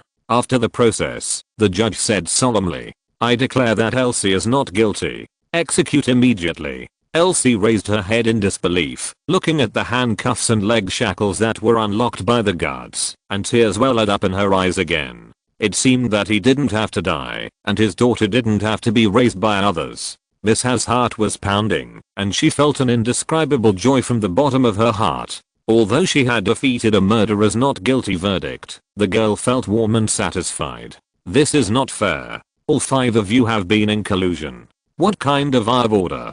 I think you are all a bunch of ruthless people. I don't know how much benefit you have received from this murderer, and you want to harm us mother and son. You bully people. I don't accept it. The crying woman finally couldn't bear it anymore, pushed away the guards who didn't want to have too much contact with the victim, and loudly complained about her injustice. You actually chose to let a murderer go. Is this the law of the Emerald Territory? Enough. You unreasonable slanderous bad woman. The leading Eye of Order inspector suddenly stood up and slammed the table hard, making a loud noise, which scared the crying woman and the boy. Miss Ha also turned her head and looked at the roaring man and heard a sentence that she would never forget in her life. Anyone who is normal should understand that, in that situation, he had no choice but to kill the despicable Richie. He is not a murderer, he is a hero who defends the dignity of his wife and family. A real man. A real man should not die like this.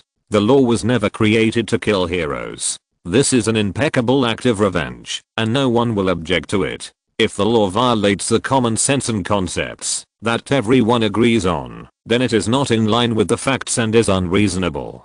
To prevent such tragedies that distort human nature, this is the meaning of the Eye of Order. We did not charge Elsie a penny. We do not know each other.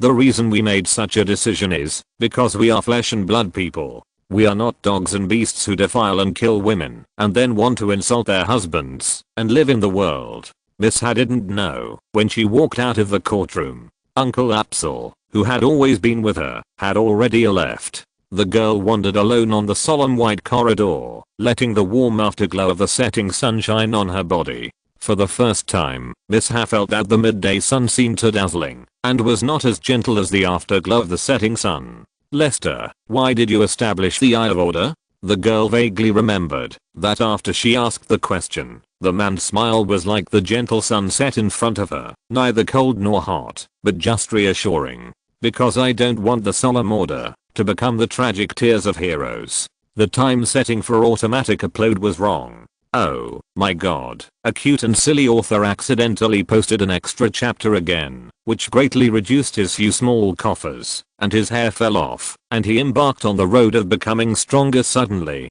Look, on the Shadow Isles, poor and humble Booby is once again counting the number of monthly tickets in front of her lonely shadow.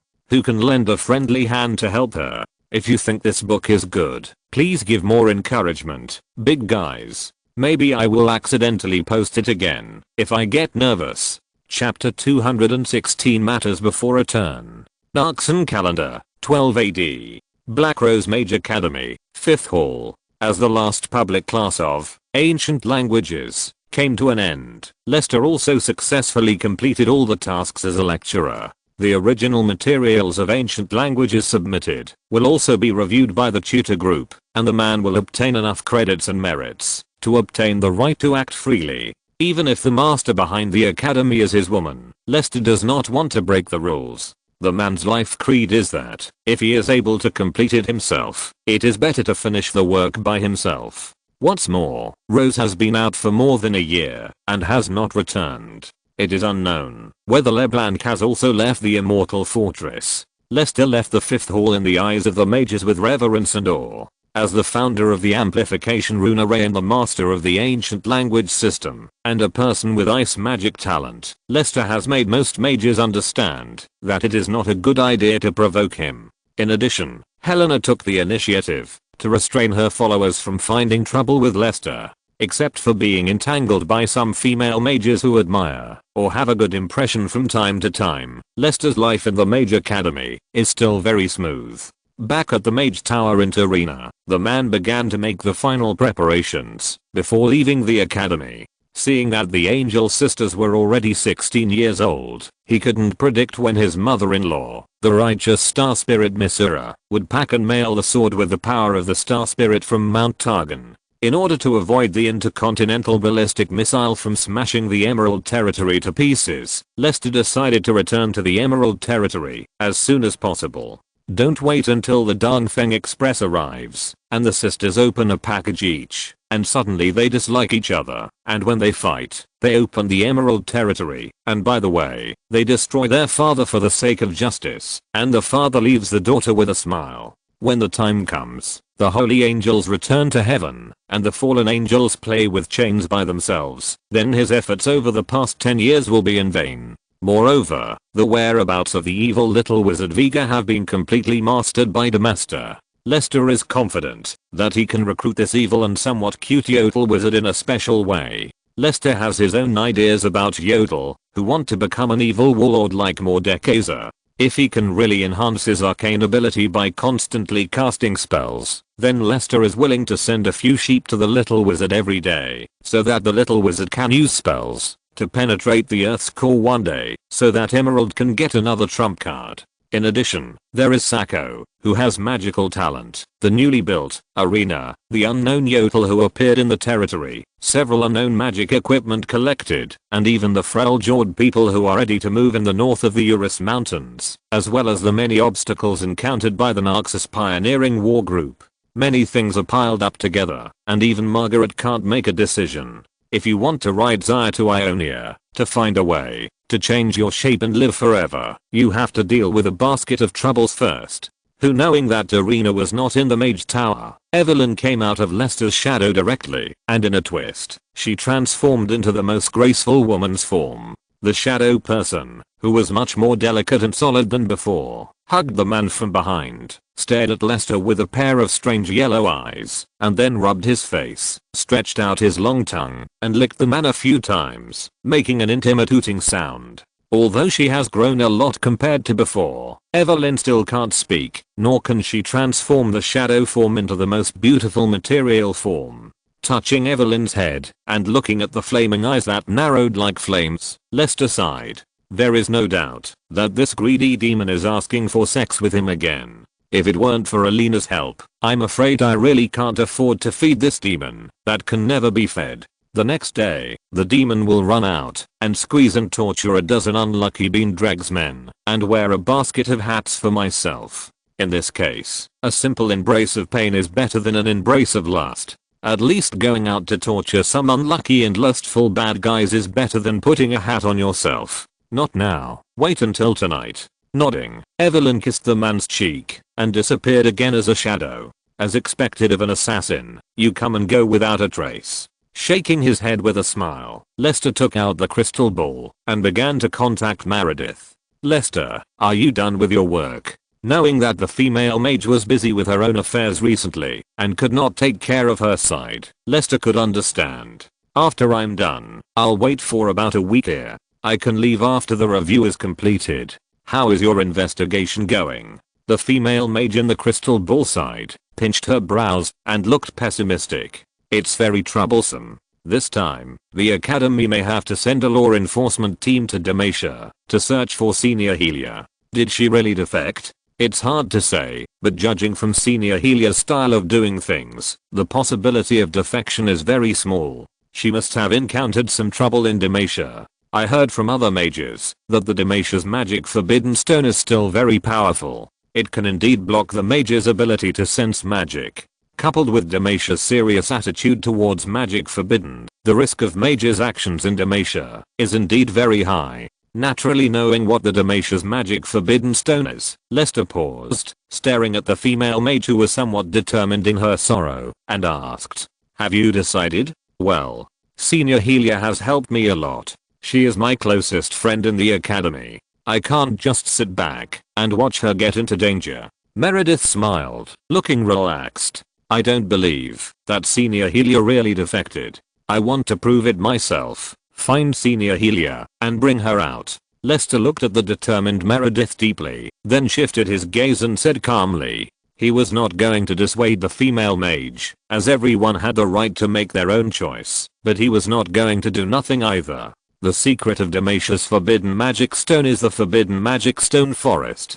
The forbidden magic stone forest grows on a piece of land in Demacia, where the world rune is buried. Just like the red-skinned demon rats that were alienated by the rune fragments, the white forest also acquired certain characteristics of the world rune, becoming a special material that can isolate magic fluctuations, disrupt magic formation, and absorb magic. It was cut down and taken by the Demacia people. After special processing, it was made into mud powder and mixed with cut marble blocks.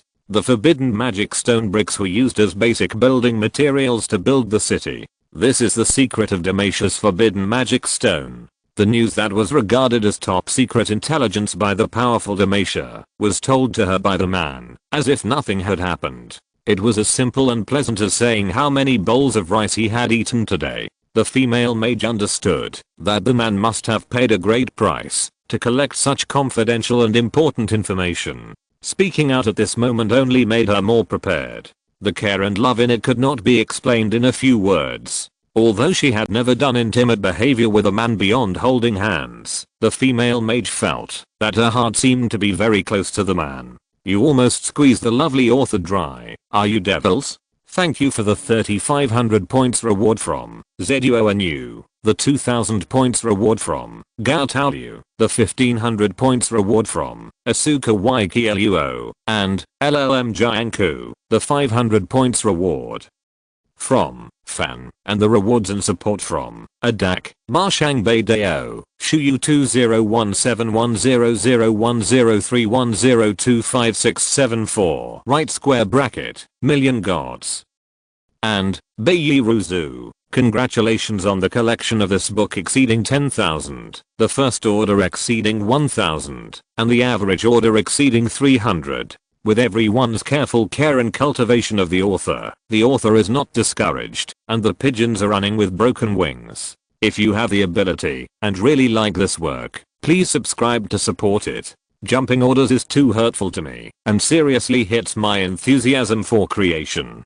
Thank you for your understanding and support. If you're listening to this novel on a channel other than Fanfic World, it means they downloaded and uploaded it without effort. We cordially invite you to visit our channel, Mundo Fanfic Novelos. There you'll find the original version of this story and you can explore many other novels of various genres. We're waiting for you to immerse yourself in a world of incredible novels. Chapter 217 Snowy Night on Mount Targon. Gazing at the familiar handsome face in the crystal ball, Meredith felt a little warmer in her heart, and her ears turned red. The female mage secretly held her hands under the crystal ball and rubbed them slowly. It seemed that she hadn't held hands with Lester for a long time. Lester continued without knowing the female mage's little movements and thoughts. "Meredith, remember, any magical power is insignificant in front of the power of runes. Rune power is the original power at the beginning of the creation of this world, and even magic is born on the laws of runes. If you go to Demacia, you will become a real mortal. It is the grave of all spellcasters, and as long as you reveal your identity as a mage, the Demacia magic guards will arrest you and put you in the dungeon without hesitation. They will not listen to any of your excuses unless a big shot rescues you, otherwise you will never get out. Before going to Demacia, you must first prepare to become a mortal, and then completely forget that you are a mage. If you do these two things, I agree to let you go to Demacia. Looking at the man who was chattering in front of the crystal ball sweetly, Meredith nodded gently. After you do these two things, I will arrange a suitable identity for you and bring you some good guards. Lester, no need, I have to go before the law enforcement team sets out, and it's too late. Don't worry, I have already prepared a fake identity. I will go to Demacia as a female geomorphologist on the pretext of investigating the geographical situation. Demacia will not be too harsh on people with skills. Nodding, the man no longer dissuaded him. The two stared at each other through the crystal ball for a few seconds and said goodbye to each other. The crystal ball dimmed, and Lester leaned on the sofa and slowly closed his eyes. Stupid, sooner or later I will have to clean up your mess. Shurima, located in the south of Iloran, has become a war-torn land of warlord separatism after the collapse of the ancient Shurima Empire. Desert scavengers, sand bandits, horse bandits, rioters, warlords, lords, sand people, big merchants, foreign explorers, free mercenary war groups, sand beast bandits, murder fugitives, the ancient empire resurrection army, adventurers. Just listing the messy names of the forces is enough to waste 2 sheets of fine Shurima hemp paper. However, no matter how chaotic, domineering and ruthless the forces are, there is a place that makes people fear. That is a sacred place that no one in Shurima dares to offend. It is the highest place in Rune Continent, reaching directly under the starry sky, the residence of the gods. In the legend of Shurima, the highest peak is not desolate. Some climbers claim that under the starry sky, in the illusory mirage, there is a huge city made of gold and silver.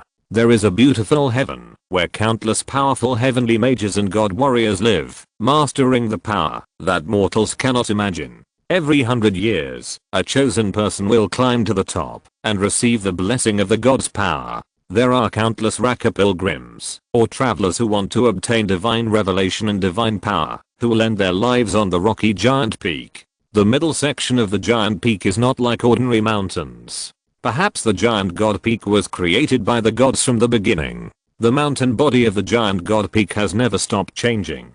The only thing that remains unchanged is the difficulty on the way to climb. The wind and snow, cold, rugged, steep, ghostly, and even the unwilling souls who died on the road will become obstacles to the climber's last chance of survival. Some people regard obstacles as insurmountable obstacles, while others regard obstacles as self-improvement.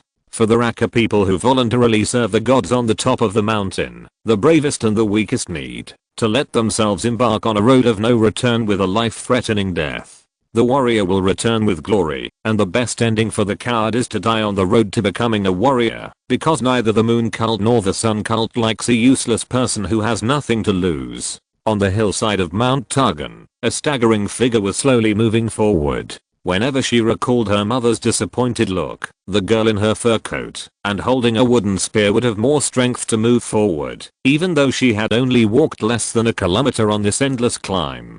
The good night was already falling, and the moon on Mount Targon seemed to be falling from the sky. The increasingly biting and deadly cold wind blew in her face, cutting into her rough and frostbitten skin, like a steel knife scraping bones, greedily stripping away heat and vitality. The pain in her body reminded the girl of the desperate wail of the Urpok, a large cave-dwelling animal with bony plates on its head, similar to a rhinoceros, and not good at swimming, when her mother stabbed his throat with a spear. Maybe she should also wail a few times and die.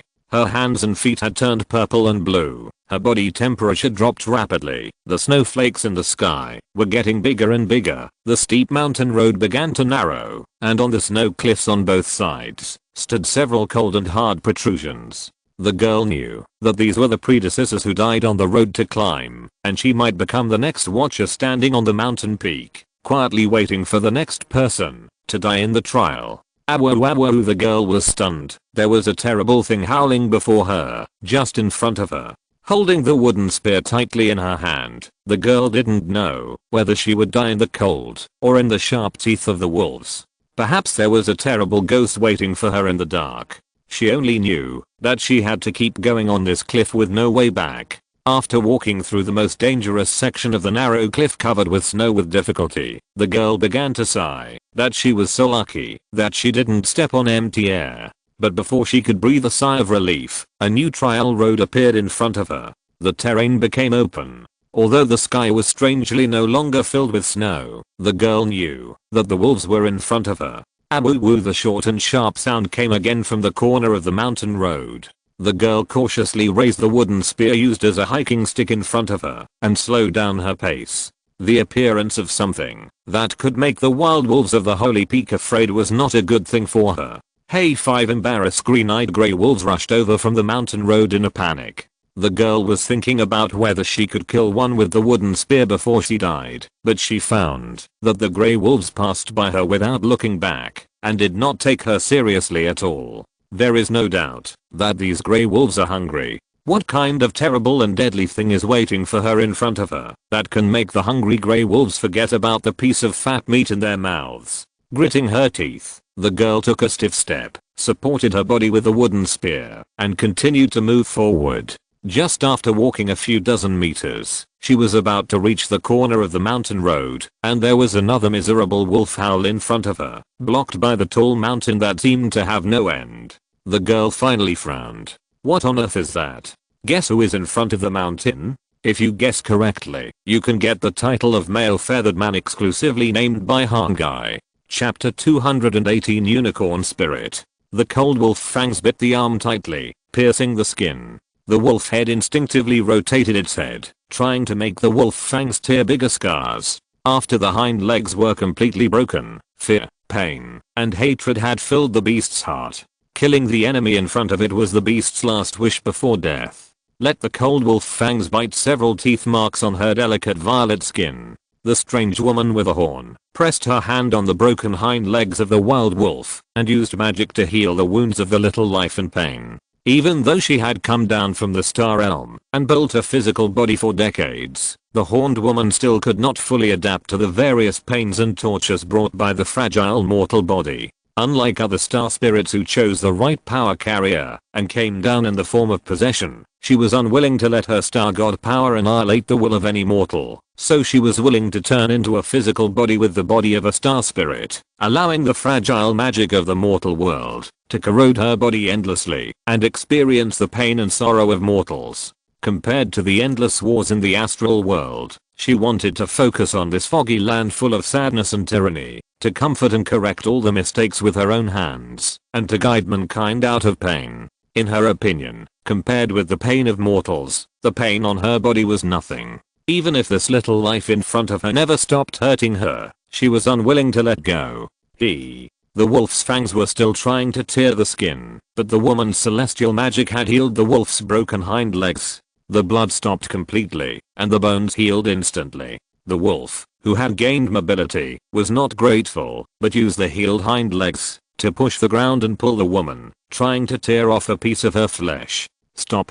The girl's anxious voice came from behind, and the wolf's ears stood up alertly, and the fighting slowed down a bit. It wants to kill you. The moment she turned her head, the one-horned woman, who frowned in pain, withdrew all the pain, and her face melted into a gentle smile. It was a girl holding a wooden spear, covered in wounds. Judging from her purple-blue calves and arms, the girl who had lost body temperature would definitely not survive tonight. She couldn't even protect herself, so why was she still considering other people's feelings? I'm not afraid of wolves. The one-horned woman shook her head, turned around, and touched the wolf's messy head with her uninjured right hand under the wolf's brutal gaze. Even the wolf, who had already entered a violent state, was somewhat overwhelmed by the overly gentle and stupid woman in front of him, and his closed wolf teeth couldn't help but loosen a little. Except for the inhuman dog bastard, no one would use malice to hurt the flawless kindness in front of them. But it's hurting you.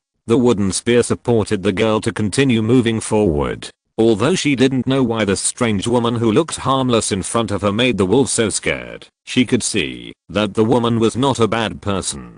It's just hungry, and Mount Targon belongs to both me and it. Sensing a more threatening target, as if it had found a reason for itself, the wolf opened its mouth, threatened the girl viciously twice, and turned to run away. The girl breathed a sigh of relief, put down the wooden spear that was stuck to her palm by the ice, and fell to the ground. She didn't know when her right foot had completely lost its feeling, numb as a piece of wood, and the purple-blue part below her elbow had lost control. Fortunately, her mouth was not frozen. Staring at the overly conspicuous horn on the purple-skinned woman's head, the girl hesitated for a moment, but still spoke. "Are you that? Which one?" Enduring the pain, the horned woman healed the tooth hole on her left arm, and walked quickly towards the girl. "Demon, I heard that on the Targon Peak." The girl's words were finally interrupted by the horned woman raising her arms. "If you go on like this, you won't survive tonight, and I happen to know some magic to recover from injuries. This requires the joint efforts of both of us." Recalling the scene of the confrontation between the woman and the wild wolf just now, the girl hesitated for a moment, and did not say anything. The horned woman had encountered many humans who refused her treatment, and the result was that they could only watch their lives pass away before their eyes. Fortunately, the girl in front of her was not that kind of person. Light green healing energy emerged from her hands. Every time before healing magic healed others, the crude magic of the mortal world would corrode and sting her hands and flesh first, like a knife cutting. This is the flaw of mortals. Just like their short lifespan, like sparks and meteors, mortals always endure pain, from birth to death. Chewing and savoring the heart-piercing pain that belongs to mortals, the compassionate one-horned woman successfully revived the girl's necrotic flesh and blood, and her purple-blue skin also returned to a dull brown. "Do you think I look like a demon?" In the girl's eyes, the golden eyes of the one-horned purple-skinned woman sparkled, like the first warm sunshine on the iceberg. Looking down at her arms that had recovered, the girl remained silent and let the woman put her hands on her calves again. Seeing that the girl was unwilling to answer, the one-horned woman was not going to embarrass her. Whether it was a demon or a god, she would never have any positive or negative thoughts about the narrow-minded views of mortals. The short life of mortals was destined to not see the whole picture of things. It was enough to live safely in a small world. "Why do you want to climb the main peak?" As if moved by the harmless temperament and behavior of the one-horned woman, the girl mustered up the courage and finally spoke again. "Maybe it's for the family? I need to prove myself." Holding the wooden spear again, the girl whispered, "We are the Raka people who live at the foot of the mountain. Unlike the Solari and Lunari who serve the sun and the moon, ordinary Raka people must become warriors to prove their worth. Do you know what a warrior is? It's someone who holds a powerful weapon and is very good at fighting." Not noticing that the wooden spear had become much lighter, the girl lowered her head in a somewhat dejected manner and put down the wooden spear again. "My mother was a powerful warrior, and my father died gloriously on the battlefield with the looters, killing 13 people alone. I'm a useless person who can't even lift a wooden spear, a coward. Can a coward climb such a high mountain in the cold night?" The horned woman smiled. Shaking her head, the girl passed by the dome tent that blocked her sight and looked at the dark mountain road behind the dome tent. That was the only route to the top of the holy peak. Perhaps this was the reason why the horned demon, the horned woman, set up the tent here. "As long as I reach the top of the mountain, I can combine with the stars in the sky and gain powerful strength. I will no longer be a useless person. I can make my mother look at me with new eyes and make my people proud. But things are not as you think. The reason you climb is to prove that you are not a coward. If you can't walk that road for yourself wholeheartedly, the mountain will not recognize you. You can only bury yourself on the road, knowing that the star spirits in the star world are either studying their own philosophical attributes or busy controlling star dragons and waging endless wars against dark creatures in the universe, and have no time to focus their arrogant and stubborn eyes on the small land of the giant god peak." The one-horned woman chose to comfort the girl in her own way. "This life is still young, and it should not be buried here foolishly. Climbing the main peak today is not a good idea. Then, what should I do?" The girl understood what the one-horned woman meant in an instant. She knew that she was indeed not qualified to be recognized by the holy peak. Just giving up also meant losing her way. You can't just go down the mountain like this, right? This world is big, There are many ways to go. I can help you, provided you are willing to accept my help.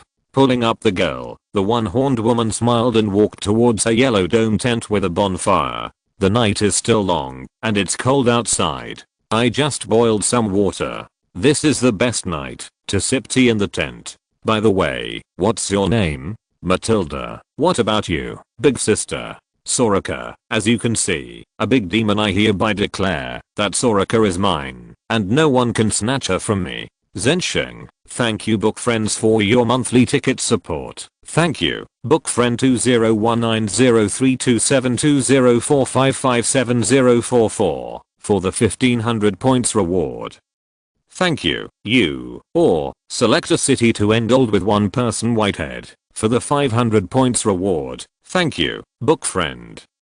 2020091113073750 right square bracket left square bracket for your award support. Thank you everyone. The author's words in the last chapter are just a small complaint. You can skip it directly and you can take a look if you want to see me scolding people. Chapter 219 God's servant on the holy peak. On the top of Mount Targan, the barren land closest to the vast starry sky, there are no cities of gold or silver, only arrogant clouds with no end in sight. Those who are not chosen will never see the beam of brilliant light that penetrates the mountaintop and shoots into the sky in their entire lives. Matilda, a girl from the Raka tribe, was stopped halfway up the mountain by the kind-hearted star god Soraka and saved her life. There are more climbers who are willing to believe in the one-horned demon and are successfully persuaded to return by the selfless love of the demon Soraka. Those who do not believe can only die painfully halfway through the climb, or look at the empty peak in despair and humbly pray that the busy Targan spirits lower their proud heads and take a look at their dying selves.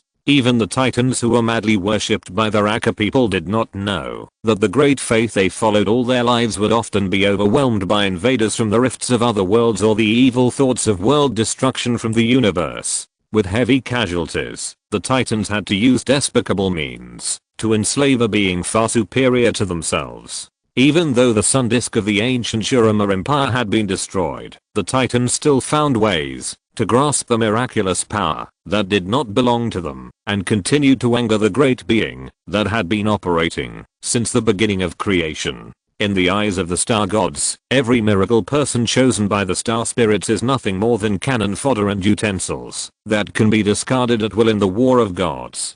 Just like the war star spirit Panson, there will always be only one name, Panson, because every Panson is destined to end his life in endless battles, and the immortal power of the star spirits will wait for the next unyielding and powerful climber. After the process of picking and choosing is over, the power of the star spirits will ruthlessly annihilate the original will of the body and use the will of God to enslave the human body, just like a disgusting parasite. For the star god who obtained the body, the ultimate value of all the difficulties overcome by the climber is nothing more than a tiny opportunity to become a humble servant of God. The Titan God spirit is still very satisfied with the humble ones who are scrambling to use their lives and wills to prove that they are worthy of being the body of the servant of God. Mysera knows this. From the moment the beam of light in the sky shone on her, she understood this, understood her destiny, and understood everything about the Titan star spirit, but she could never change anything. The reason why she could still recognize her husband after the God-chosen beam and had the opportunity to give birth to two lovely daughters was just because the Justice Star Spirit wanted a more perfect body. From the beginning, the greedy Justice Star Spirit was looking at the two unborn children in her belly, not herself. Her husband Kiram didn't understand at all that the Star Spirit chose him just to make him a tool for nurturing a perfect body. This was an unchangeable ending destined from the beginning. Not being a person chosen by the star god, but entering the heaven where the star spirit and the servants of God live. This is not a gift to Kiram, but the greatest cruelty. This means that he will become an opportunity for his daughter to completely abandon her own humanity and be swallowed by the divinity of the Justice Star Spirit. From beginning to end, the meaning of his existence is just a starting tool to start the gradual death of his daughter's own consciousness. The deeper the love, the more painful the hatred. Kiram didn't understand all this. She understood, but she couldn't say anything. Once the secrets of the Star Spirit were known by mortals, the only thing waiting for mortals was complete destruction. All she could do was accept her identity and fate as a servant of the Titan, temporarily borrow some of the power of the Justice Star Spirit, and delay the time when her daughters were chosen by the Justice Star Spirit as much as possible. The better she did, the more useful she was, and the Justice Star Spirit's eyes would shift slightly away from her two daughters, making her daughter's final fate of being deified come later. Therefore, she could only show indifference as much as possible, exclude her husband and daughter from the heaven, participate in the tragic war of gods as much as possible, prove that she could replace her daughters as the carrier of the Justice Star Spirit, kill enemies as much as possible to temper her will, and gain a higher status. However, a servant is a servant after all. Even if she gave everything, how could she become a master? No matter how well she did, the will of the Justice Star Spirit could not change at all. The two daughters who grew up smoothly were like two cakes exuding tempting fragrance. From beginning to end, the Justice Star Spirit could not take its eyes away for a moment. Her stupid husband did not even understand her hint, and chose to raise her two daughters in Demacia, where there was a forbidden magic stone. If they were in Demacia, they could buy more time for themselves and their daughters. Emerald Territory? What kind of place is that? It can't even block the magical fluctuations emitted by his daughter. Why would the foolish husband take his daughter to live there? Sitting cross-legged on the golden and magnificent ground, Miss Hera raised her head. The dazzling stream of light shining in the sky was hovering in the sky. The will of the righteous Star Spirit told its own joy in the language of the Star Spirit.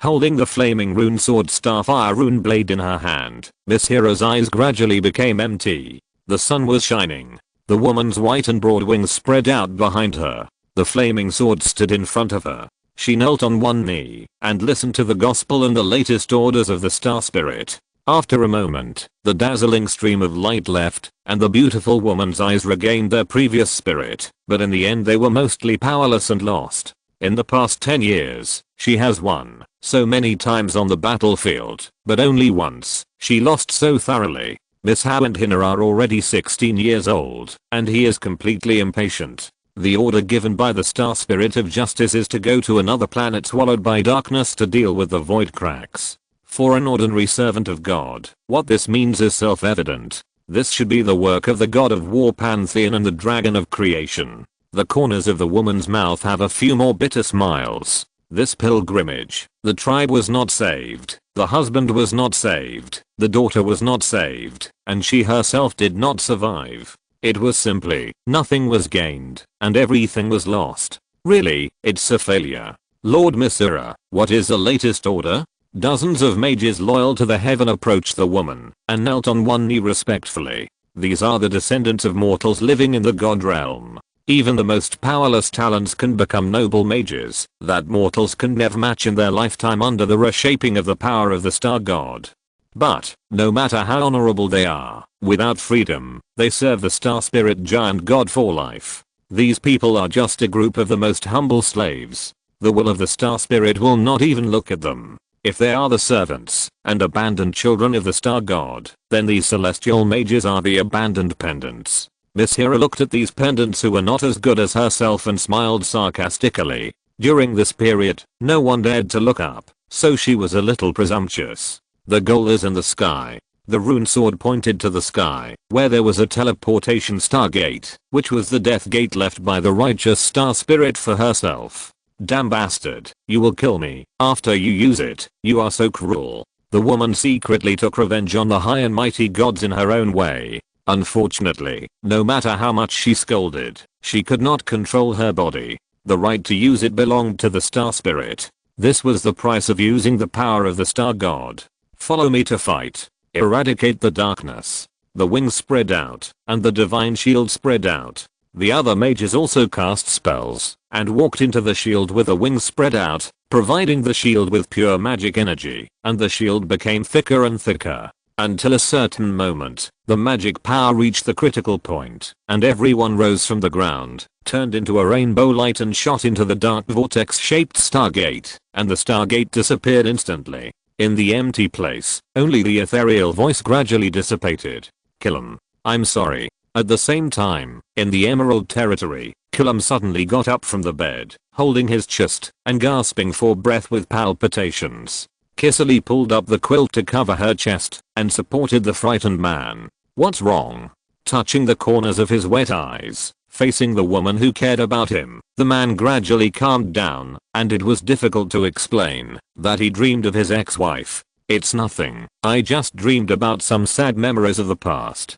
Some people will abandon the book because what I wrote is too dark and cruel. It's so funny. Cute babies should watch Tutu or Teletubbies and sing to tigers love to dance. Some people say that the protagonist I wrote is too saintly. I wonder, in this new society, is it wrong to promote positive energy? In addition, everyone's perception of saintly is that the protagonist is a selfish dictator. Then does a non-saintly person have to become a tyrant like Mordekaiser who kills everyone he sees? By the way, why can't these two people with different opinions meet on the street and decide who is right and who is wrong with their fists? Can I listen to whoever wins the fight? Don't talk, use your hands. Let me see what a sentinel of light is and what a dark tyrant is. You have to have a basis and actions to be convincing. There are all kinds of birds in the forest. Chapter 220 Narxus Northern Front. In the lower city of the Immortal Fortress, at the Black Rose Mage Academy, Lester, wearing a formal robe and a magic steel mask, walked out of the gate and waved to Tally and teacher Tarina who were seeing him off.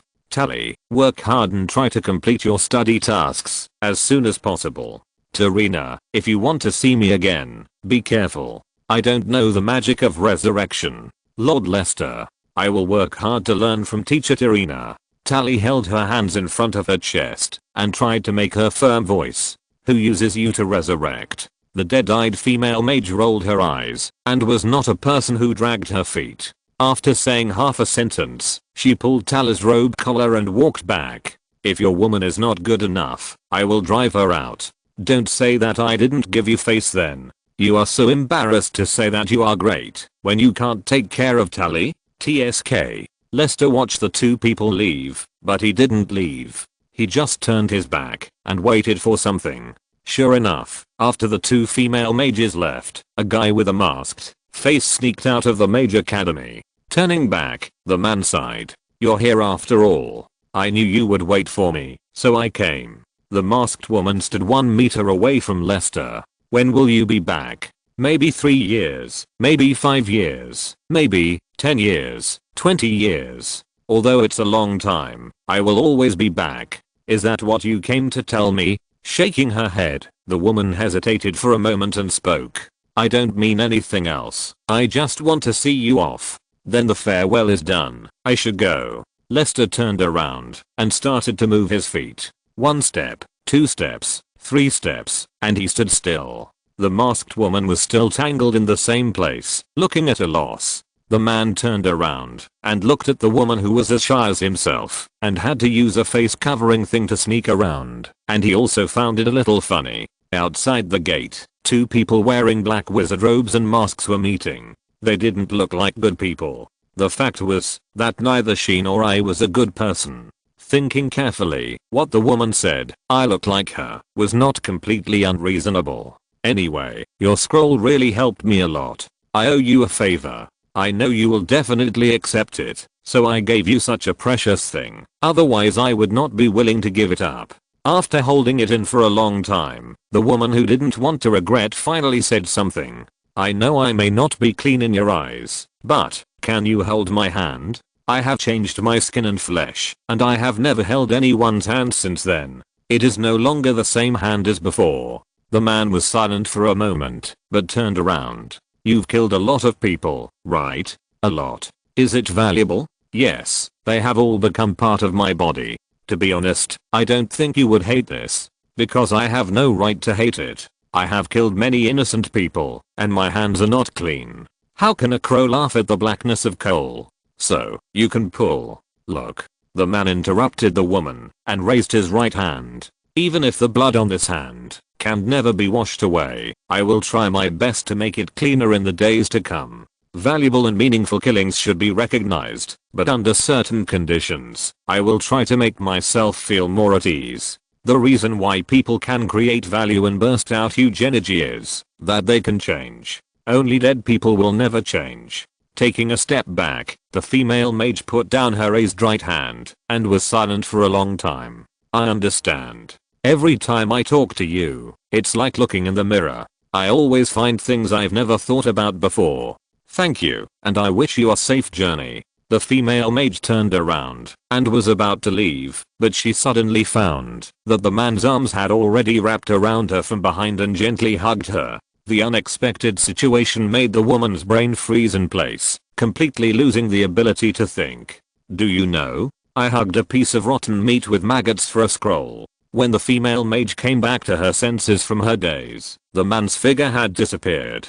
Walking up along the mirrored corridor, Lester left the underground world of the Immortal Fortress. Knowing that Rose was not at home, Lester was not going to Blackthorn Rose Street. He hired a carriage and headed out of the city. With the crisp sound of kicking, the curtain was pulled down, and the man in the carriage took off his mask and quietly thought about the current situation. Now the war on the front line of Narxus is tight. Even Nadals, who is sitting firmly in the rear, can't rest. He presides over the newly established Narxan Supreme Command. This Lokshi bandit leader doesn't even care about his wife. He meets with Stender and other war group leaders in the headquarters every few days, constantly allocating new war group logistics and mobilizing war groups to the battlefield. In the 10 years of development, the war on the Valoran continent has risen from 100 people to 1,000 people. It must be said that in peacetime, the people of Runeland are really able to have children and raise children.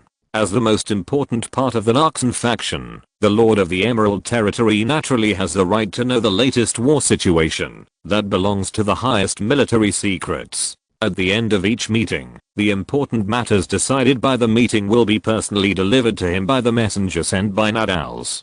Lester is still very moved by Nadal's attention to him. It must be said that this silly looking bearded man successfully made it impossible for him to find a reason to betray Narxus. Lester's own idea is also very simple. Since there is no reason to betray, then he will not betray. The cold wind of the Dalmor Plains is howling. In the past few years of war with Narxus, it has not only not been defeated, but has become stronger.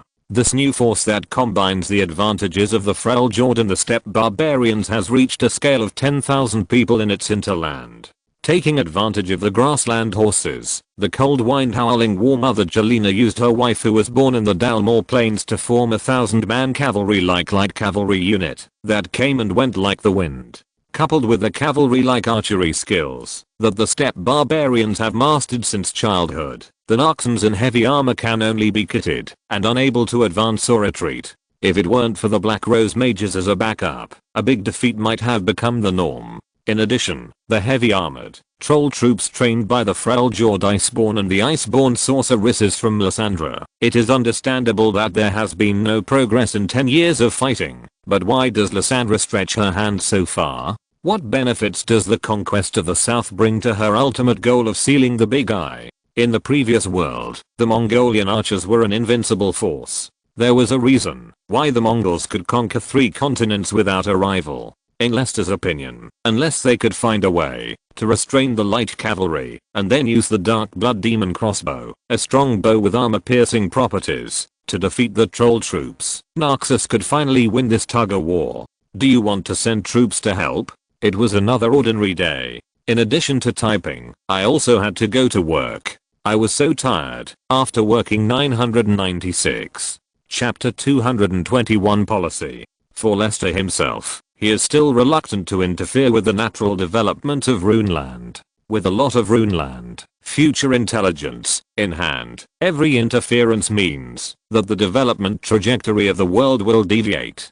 Perhaps a small action now will lead to results that should not appear in the future, which will greatly reduce the importance and authenticity of future intelligence until one day it completely fails in the collapsed timeline. Although it is only a reasonable inference and conjecture, if the immortality attribute can be extended to the longevity attribute through the runes controlled by Alina, then the control of future intelligence is even more important. In the case of not being able to gain enough benefits and value, changing the world into something unrecognizable is not conducive to future development. Lester could use the power of the Emerald Territory to fully support Narxus in conquering the world, but if he really did so, and without any preparation or plan, there would definitely be a strong rebound factor. The Void, the Protoss, the Darkin, the Badlands, or some powerful existence that has never appeared in the world. There will always be one or two things that Narxus and the Emerald Territory cannot resist. Destroying Narxus's good situation and smashing the chessboard laid out by the Emerald Territory. A tree that stands out in the forest will be destroyed by the wind, brainlessly exposing himself and the Emerald Territory to the eyes of some terrible supernatural creatures is not the ending Lester wants to see. In this world with many extraordinary powers, the risk of conquering the world is too great, and the gains do not outweigh the losses. Even if the current power of the Emerald Territory can unify the Valoran continent, hammer Demacia to death, and march north to the Freljord tundra, it will be smashed to pieces by the space meteorites attracted by the curious Twilight Star Spirit Zoo. Even I myself may be in danger. There are too many extraordinary people, and the mortal kingdom has no corresponding means of resistance. It is like a straw dog, and is slaughtered by others. This is the most true portrayal of Runeland. However, the battlefield of mortals should not be too worrying for the current Emerald Territory. Quietly accumulating high-end combat power and preparing some extraordinary powers to deal with the star spirits, Darkin or demigods is the first goal that the Emerald Territory should achieve. At the very least, it is necessary to counterattack the Star Elm and have the strength to kill the star spirits. Only then can the Emerald Territory really let go and do a big job. As for why counterattacking the Star Elm and killing the star spirits is a development goal, it can only be said that men themselves don't like those guys who are high and mighty, arrogant and enslaved the Starforger Dragon King to make profits for themselves.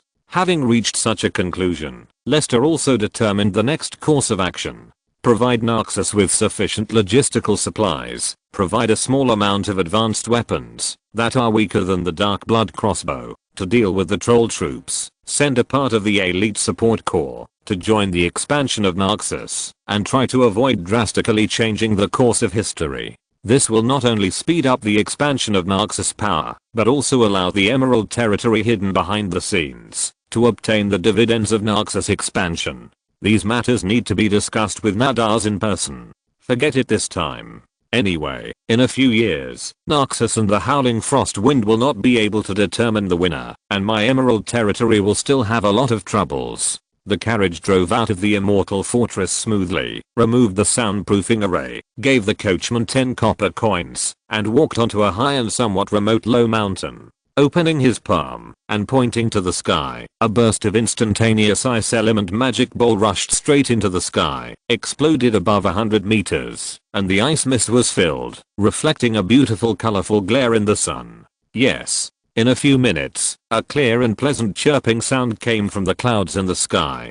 Xayah Silvermoon waved her big wings that had grown again and swooped down, rushing towards the man. When it was about to reach the ground, the silver-winged dragon bat puffed up its wings and began to slow down. It landed smoothly beside the man, lowered its slender and beautiful neck, and rubbed the man's arm.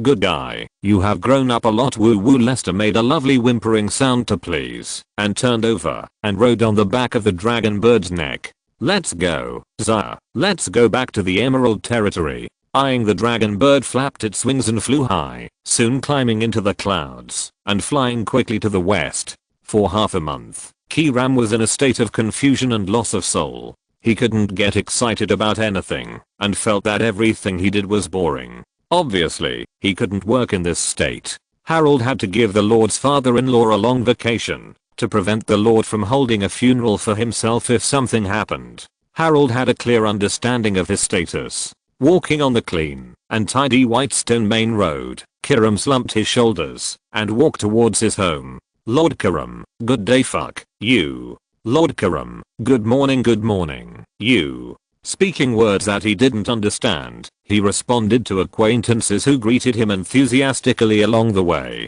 In the puzzled eyes of the acquaintances, the haggard man gradually walked away. Several people looked at each other and instinctively gathered together. Do you think Lord Kiram is in trouble? Alas, there were such signs 12 days ago. He was absent-minded. I didn't expect it to get worse and worse. So the Lord's father-in-law would also show such an expression? Do you think I can be the Lord's father-in-law? Looking at the rough-faced middle-aged man in front of them with contempt, the other two men shook their heads. I don't think it will work. You should just teach your fat daughter how to raise chickens. After inserting the key into the copper lock and turning it, Keyram pushed open the door and returned to his home. Trela isn't here. That's right. She probably thought I went to work. After closing the door and sitting down on the leather chair, Keyram, listlessly, picked up a hand-bound book on the hardcover and Mulong table. He recognized it as Trela's clothing design manual, a treasure that she usually carries with her and doesn't show to herself. Did you forget to bring it? Should I send it to her? After flipping through it a few times, Keyram found a few pages of clothing styles he had never seen before in the first half of the manual. After spending a long time with Ms. Trela, who runs a tailor shop, the man's ability to appreciate clothing has also improved a lot. Turning over the 3 pages that were deliberately folded, he unfolded the first yellowed page. The lines of the charcoal pencil outlined the clothes in a very distinctive way. At first glance, it looked beautiful and handsome. The design style that fits the body is eye-catching. The high and elegant style is obviously the clothes of aristocratic men. The overall color is based on simple black, and the length of the clothes is below the hip line. However, the lapel and the 3 pockets seem a bit out of place, especially the large blank space exposed by the lapel. Keyram always feels that there is something important missing in that place, especially when Sui Silly deliberately drew a question mark on the blank space of the collar. Keyram felt that his judgment was correct. The sound of the door lock turning sounded, and Keyram quickly closed the page and raised his head. Sui Silly walked in, seeming a little surprised that the man was back home now. Why are you back so early today? All the powers miss the majesty of my Wujeng Poppy. Chapter 220 To the Lost Kiram. I haven't been in a good state recently, so Lord Herald asked me to come back and rest for a while. It will probably take several days. Pinching his philtrum, Keyram casually shook the clothing design manual in his hand and handed it to Sui Silly. I was going to send it to you, but I didn't expect you to come back to get it yourself. Taking the manual with a smile, Sui Silly bent down and gently held the man's right hand. How about I take a break today and accompany you? Smiling and shaking his head, Keyram was a little absent-minded about the woman's thoughtfulness. Thank you, but no, I'm fine. Maybe I'll be fine after a good sleep. You go to work. Things in the territory are important. The tailor shop can't do without you. Okay, if you need help, you can come to the tailor shop to find me. Watching his second spring leave, Keyram sighed deeply and lay on the table with his arms as a cushion. His arms were slightly stung by the messy beard, making the man realize that he hadn't shaved for a long time. This unkempt look was like being possessed. After thinking for a while, the man still tried to move his feet and climbed back to the bed with difficulty. He was too lazy to take off his clothes and shoes and buried his head in the velvet pillow that Sui Silly had sewn by hand. I'm too tired, really too tired. My daughters don't come home very often. They go out early and come back late every day to do their own things. Sui Silly is also very busy. I should be very busy too. I'm too busy. I'm so tired. Let's take a nap. Maybe it will be better after a nap. For some reason, as soon as he closed his eyes, the face of his ex-wife Misira appeared in front of him. Unlike the previous indifference, his wife at this time looked apologetic and restored her previous gentleness. Keyram. I'm sorry. Sorry? In an instant, Keyram opened his bloodshot eyes, and anger tore apart the illusory picture of his wife's gentleness. The man angrily kicked down the small stool at hand, smashed the glass water cup, overturned the low table, and tore off the bedding. More than 10 years. More than 10 years. I've missed you for more than 10 years. If you don't want to, why do you drive me and my daughter away? Misira. Why are you here to apologize now? Didn't you choose to leave us? Why do you still disturb my life? Get out. Get out. I don't want to see you. Emerald Territory, Nightblade Killer Underground Castle. Harvey looked at the beautiful girl in purple skirt who was following the butcher leader not far away with fear and tried to shrink his body in the shadow of the cell, praying that he would not choose himself. Uncle Morris, Whose turn is it today? The sound of the two people talking came from outside the corridor, followed by the sound of the roller turning. Obviously, the tone is still full of the lively and lovely breath of the girl as it was 2 years ago, but Harvey felt that this voice was like a curse that urged death, full of malice towards life. If Morris is a butcher leader, then the black-haired girl must be a demon. If demons have colors, they must be purple-black. Miss Sinner, it's Harvey's turn. He must be looking forward to today's meeting. It's just that the equipment you made this time is a bit big. I'm afraid it can't fit in the cell. It's okay, Uncle Morris. Just find a place to put it. I can't wait to see Harvey's limbs being disassembled at the same time. In order to keep the prisoner alive, I have done a lot of life-sustaining work. I have learned a lot of design concepts from Grandpa Crystal, blood transfusion bags, wound sewing machines, flesh carbonization devices, all chemical gel. Hearing the words outside, the man's crotch began to show water stains, which quickly became wet and his whole body was shaking. Don't worry, it's definitely not a problem for Harvey to live for a few hours. In order to let these scums enjoy more pain, I have consumed a lot of energy. I will definitely not let them. Harvey, yes, I will not let my friend Harvey die too quickly. In this regard, Miss Inner, there is no doubt that you are a genius. I believe the master will like it. I can't wait to meet Brother Lester and tell him about my ideas. The dungeons and prisons in the Emerald Territory are still too simple. We should have a more complete and humane place of punishment so that the hopeless trash can enjoy the last despair of life. Beheading and hanging are really sorry for what they have done. Woo woo woo. Harvey covered his mouth in fear, trying not to make a desperate sound, but he still failed. Because the man pushing the torture instrument and the devil girl had come to his cell.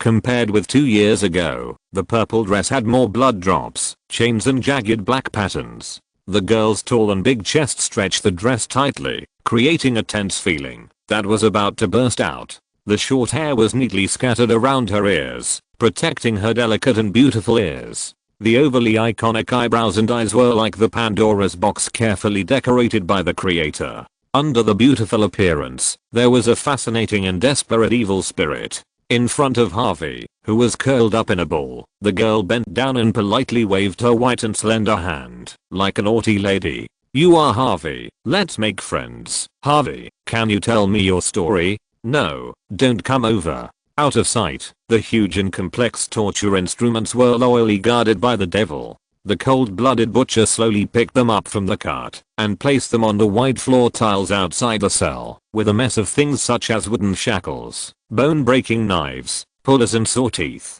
Let me go, Miss Inner, please. Just let me die. Kneeling on the ground, the man wearing the mask of fear kowtowed to the girl, begging for forgiveness. No. The girl shook her head without hesitation. If you do bad things, you will be punished. No one can escape except Brother Lester. This is the iron rule of the Emerald Territory. Miss Sinner, isn't my death a punishment? No, a painless death is a gift to kindness. Think about it. How can a hopeless scum be qualified to receive a gift? Uncle Morris, please. My friend Harvey seems a little disobedient. Leave it to me. Miss Sinner, here is. This is a neck collar. Uncle Morris, tighten this lock and put the wire into the leather buckle. Got it? You devil. What are you going to do? Let me go. Uncle Morris has already told me your story, so it doesn't matter if you don't tell it. Let's get started soon. In the numb and empty eyes of the few death row prisoners left in the dungeon, Harvey's body was perfectly peeled off and roughly healed. The half-dead man struggled in vain and gasped violently. You devil. Kill me. Kill me. I'm going to take a break today. Yay. No yay. Chapter 223 Changed and Not Changed. Emerald Territory, Lord's Mansion. A small meeting is underway under the chairmanship of Lester. Have you killed all the prisoners in the dungeon? Yes, Master. Half a year ago, Miss Hinner suddenly figured out something and began to study instruments of torture and ways of torture. She began to practice surgery on the prisoners in the dungeon. In order to ensure Miss Hinner's growth, the members of the Night's Edge haven't touched a complete living person in the dungeon for more than half a year. Brother Lester, Hinner misses you so much. Hey, Brother Lester, can you help Hinner expand the dungeon? In addition, the existing laws of the Emerald Territory do not grade the punishment for death row prisoners. We should divide the death penalty into multiple different levels of pain. The simple guillotine and hanging are too merciful. We should use more deterrent means to stop the emergence of scum. For this reason, I have invented many excellent torture instruments. 16 years old. The former beauty has become a great beauty. Her temperament is still as pretty and lively as ever. The whole person is as sweet and sticky as honey. Everything is developing in a good direction. But, recalling the excited expression on Cinna's face when she talked about dungeon and death row prisoner, Lester always felt that something was wrong. He turned his head and looked at the assassin leader who was kneeling on one knee. In the assassin leader's serious and proud look, the man's face gradually darkened. I asked you to educate Cinna, but in just 2 years, you made me a devil executioner? Draven will be unemployed if this goes on. Moreover, you are not ashamed to tell me that Night's Edge hasn't touched a complete living person in half a year? Where did my pure, kind, lovely, merciful, and compassionate girl go? I asked you to help Cinna see some darkness, but I didn't ask you to turn her into darkness. Lester, I think Cinna's proposal is too cruel. We should reduce the punishment appropriately, reduce the number of false cases and cases of rigid and inhumane cases as much as possible, and make the Emerald Territory more humane. The man turned his stiff head and looked to the right with his empty eyes. The blonde girl, whose chest was 2 sizes smaller than her sister's, was doing the same double teaming action. Her smooth blonde hair was tied into a high ponytail, revealing the girl's smooth and full forehead. The girl's face showed an expression of pity and pity. Brother Lester, the arena has been built. We should not carry out meaningless killings. At least in my opinion, Cinna's proposal for killing is meaningless. It is better to let inexcusable felons enter the arena to atone for their sins. It can not only bring wealth and fame to the Emerald Territory, but also allow more people to live out their own values. Therefore, I think the death penalty should be abolished. Lester did not respond, but cast his lifeless eyes on the face of his most loyal subordinate, the commander of the Shadow Crossbowmen Legion, Absol. He seems to be very proud of the students he taught himself. The man came to this answer expressionlessly. A person who could not bear to kill and liked to forgive the penitent became a cruel executioner. A person who was too harsh on injustice and wanted to kill all criminals with his own hands became an advocate of the abolition of the death penalty. Sure enough, there is something wrong with this world. Am I still dreaming? Sister, you are wrong again. If the death penalty is abolished, the Emerald Territory will lose the ability to punish those evildoers. If sins can be redeemed, then the suffering endured by the victims will become worthless, and the Emerald Territory will become a real place of sin. The younger sister glared at her elder sister and retorted without hesitation when she refuted her elder sister. If someone like you likes to fiddle with some terrible torture instruments all day long and wants to kill all the criminals, the Emerald Territory will definitely become a synonym for tyranny. How can the Emerald Territory continue to develop safely in a steady and progressive manner if it enacts laws similar to the Dark Tyrant's Kingdom of Death? Then it would be good to turn the Emerald Territory into a paradise for criminals, like you did. I didn't say to forgive all criminals, did I? It's just that the death penalty is to punish criminals, and the punishment is to correct mistakes. If people are dead, what's the point of correcting mistakes? It was like standing in the middle of a stereo surround sound system, facing the Angel sisters who started to quarrel again, because of different ideas. Lester stood there in a daze, feeling the frustration brought by being defeated by fate. After working hard for such a long time, the result seemed to have not changed. They still quarreled. It turned out that this was fate. It was clear that what Morris said in the letter, Miss Hinner's study plan is going well, and what Absol said in the letter, Miss Ha is an excellent and rational judge, made me happy for a long time when I was still in the Black Rose Mage Academy. It was clear that the two sisters should understand each other, sympathize with each other, agree with each other's ideas, no longer have any disputes, and jointly maintain the peaceful development of the Emerald Territory. How did things that were going smoothly come to this point today inexplicably? Brother Lester, please judge. Am I right or am I right? Lester, I believe you will make the wisest judgment. Morris, Absol, you two get out.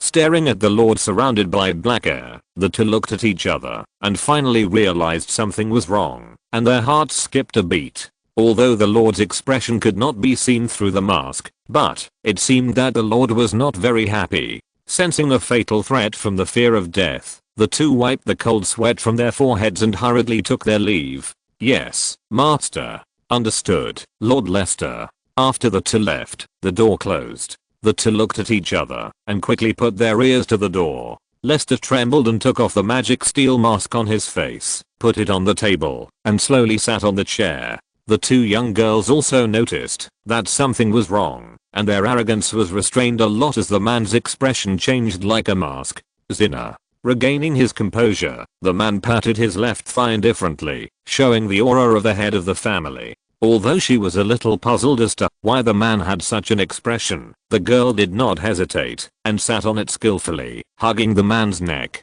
Then, the man looked at the blonde girl expressionlessly and patted his right thigh. Miss Ha. Feeling that she had grown up and had the difference between men and women, the blonde girl who wanted to refuse gave up the idea in her heart after meeting the man's gaze. After hesitating for a moment, she sat on the left leg. Thinking that she would feel disgusted with the contact with the man, the blonde girl was surprised to find that she had long been accustomed to close contact with men. You two, no quarreling, understand? The man's expression was extremely serious, as if he was dealing with something earth-shattering. The two girls had the burning illusion of sitting on a huge volcano, and they felt the heavy momentum and pressure from the man. They could not say what they were about to say, so they could only nod obediently. Very good. You have to be a good and obedient child. From today on, you don't have to study with Morris and Absol anymore. I will teach you some things myself. What? Brother Lester? Innocent Zinna twisted her butt, almost breaking Lester's defense. Some things a good girl should learn. Does anyone have any excellent gaming laptops to recommend to me? I want to change my computer, the kind that can play Zixu and Total War Hammer. If you're listening to this novel on a channel other than Fanfic World, it means they downloaded and uploaded it without effort. We cordially invite you to visit our channel, Mundo Fanfic Novelos. There you'll find the original version of this story and you can explore many other novels of various genres. We're waiting for you to immerse yourself in a world of incredible novels. Chapter 224 Overview of the development of Jade Collar. Returning to Emerald Territory again, Lester quickly returned to the days of paperwork. There were many work projects that had to be decided by the highest decision makers in Emerald Territory, which meant that there was a backlog of work that needed to be dealt with, and he was really busy. In terms of politics, in recent years, administrative personnel transfers of important positions in the territory, the results of the implementation of territory development policies and the reward and punishment mechanism, the newly established administrative departments, and the candidates for the new village chiefs outside the city all needed to be clearly approved. In terms of military affairs, the results of the 4th conscription of the Narkson Black Iron Guard in the Narkson Shadow Crossbowmen Corps needed to be clarified. The process of the Corps expansion, the 4th batch of Nightblade Killers trained by Morris after careful selection, and even the equipment update and organization expansion of the secret forces of Emerald Territory, the Dark Blood Crossbow Guard and the Black Guard. The results of the cultivation of dragon birds and dragon lizards, and the important intelligence of the surrounding forces collected by the Nightblade Killers all needed to be reviewed and approved one by one. In terms of territory construction, the inner city has already taken shape, and the fortress-style outer city walls similar to the Immortal Fortress have begun to enter the initial planning. The ferocious and cold tentacles of the Emerald Territory have finally begun to gradually extend outward. The western plains bordering Demacia have also added several simple small fortresses in the steep terrain. As the frontier positions that can garrison hundreds of troops, the fortresses are in a corner with each other, forcing Demacia to speed up the construction of the defense line of the Eternal Green-Tooth Peak. The large castle belonging to the Lord has also entered the early construction progress. More houses and outer city areas have been reasonably developed and utilized. After removing some useless and uneven plots of land, more cultivated fields and pastures have been established. Outside the territory, with good transportation and geographical advantages, there are also some small towns with a population of thousands of people on the Nokmachi Plain. In the census at the beginning of the year, the total number of Emerald Territory forces has reached about 100,000, and there are as many as 50,000 qualified people living in the Emerald Territory alone. Although some of the crewed arenas are not completely perfect, they already have the basic functions that all arenas designed by Leicester should have. More teachers and scholars will teach the children of Sin in the Red Amber Orphanage. These people will become the first batch of teachers in the Emerald Territory, and Red Amber will become the birthplace of the future military academy. In terms of scientific and technological development, because the Nightblade Killer has been actively attacking and inviting talents from various fields to move to the Emerald Territory, the Emerald Territory has obtained many scholars and research results who have achieved outstanding achievements in outstanding fields, which has made many forces understand the degree of Emerald Territory's desire for talents.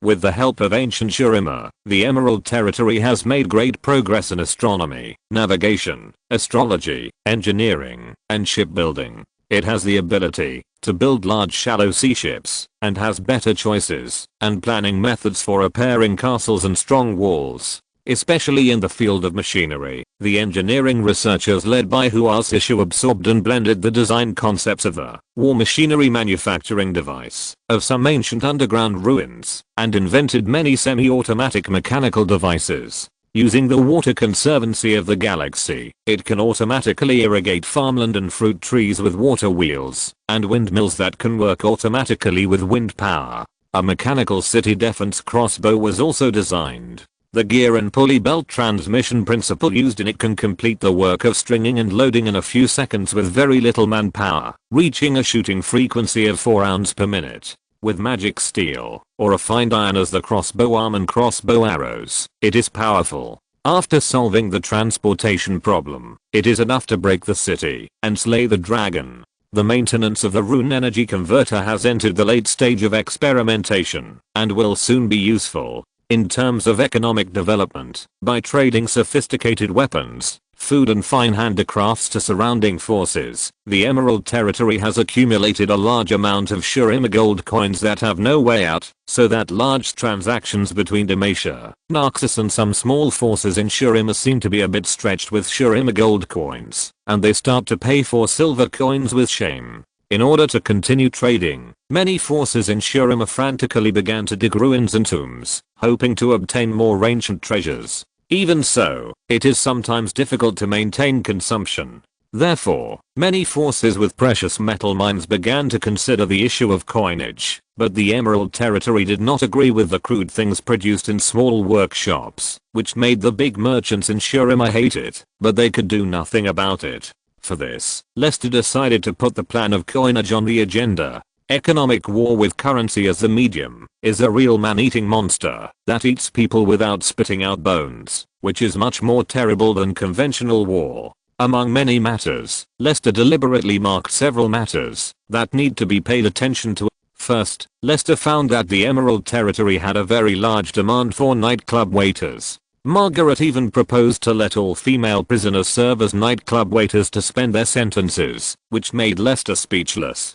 Women, why bother to make things difficult for women? In this regard, after killing many human trafficking organizations that offended the Emerald Territory, Leicester decided to become the biggest human trafficker himself. The lack of women in nightclubs means that the ratio of men to women in the Emerald Territory is not balanced. Since the Emerald Territory lacks women, then considering that in the bitter cold land of Freljord and the war-torn land of Shurima, there are always some women who cannot survive and will die in various natural disasters and man-made disasters. Anyway, there is too much money to spend now, so it is better to let the Emerald Territory pay the money and the local forces contribute manpower to let these poor women follow the Emerald Territory's caravans or merchant ships to come to the Emerald Territory to find a stable place to live, which can also relieve the beasts in the Emerald Territory who always bully the women in the nightclubs. Second, according to the intelligence brought back by a missing killer of the Night's Edge, in the northwest of Demacia, a village named Fosbiro by the Demacians has experienced a terrifying and bizarre incident. At the beginning, it was just a few scarecrows in the fields, used to drive away crows and birds, that changed their positions and the movements of their straw arms without anyone fiddling with them. However, the Dalmatia villagers of Fossborough did not take the abnormality seriously, but simply thought that naughty children were playing a prank.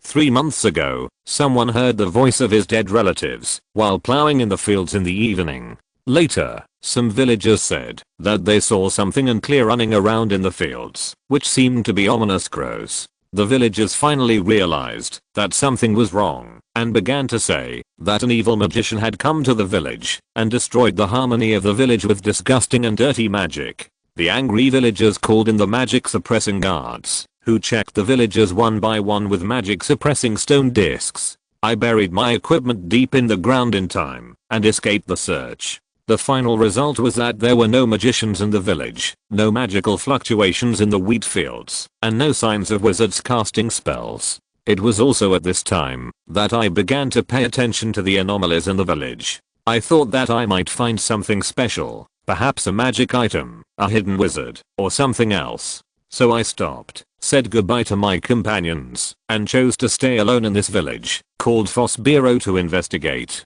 Do you think this book will really go into the small dark room? I'm a little scared.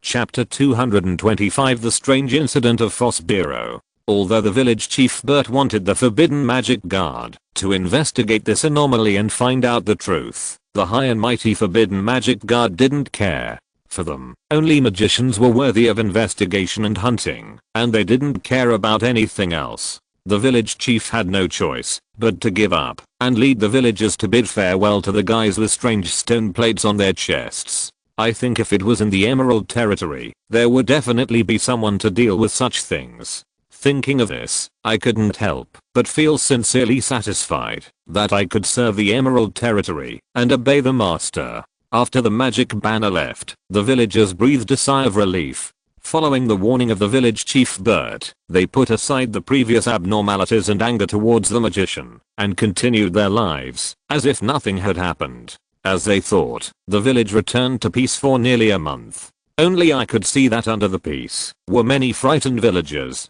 Those strong Dalmatia men who were proud of their hard work in farming turned into cowards who dared not stay alone in the wheat fields as soon as the sun went down. Even when the sun was high in the sky, they pricked up their ears and looked at the scarecrows around them who were driving away birds and beasts with suspicion, and used angry stones to drive away every approaching bird, as if those birds could see through their inner weakness and anxiety. Unconsciously, the relieved and relaxed smiles were already full of holes like a wheat sieve. Although life had been peaceful for a long time, fear had taken root in their bodies and pierced into the depths of their hearts, that they thought they were tough. Many villagers lived uneasily in a world of fear with a smile. Under such circumstances, even I felt a little more uneasy about the villagers, who could not hide their fear. This made me wonder how much value I had made when I passed the selection. After reflecting on the fear that came from cowardice, I successfully overcame the strange uneasiness.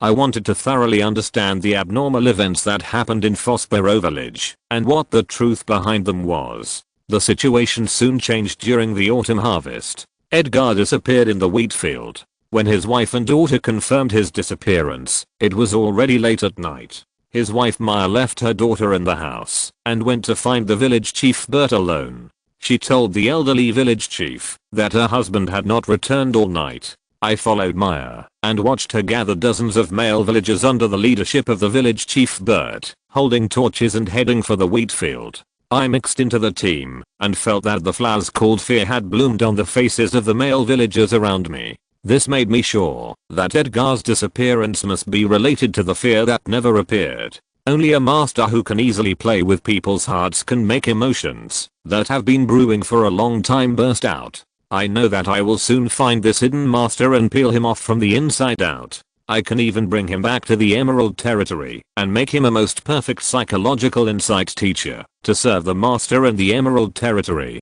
In fact, I had guessed that a night of searching by the detachment was doomed to yield nothing. There was no trace of Edgar in the wheat field. It was as if the man had completely disappeared, and there was no trace of him. In desperation, in order to avoid delaying the autumn harvest, the village chief Bert had to disband the search team and comfort the somewhat desperate Maya back home. My instinct told me that I should follow the woman with a grey face, and this was indeed the case. As an ordinary Dalmatia peasant woman, Maya could not detect my whereabouts at all. I climbed onto the roof of their house and inserted the special sound amplifier into the room through the hole in the roof. With my ear close to the device, the private room became a public place without any secrets. Then I heard Maya's frightened voice. The following is the original conversation between Maya and her daughter Aisha.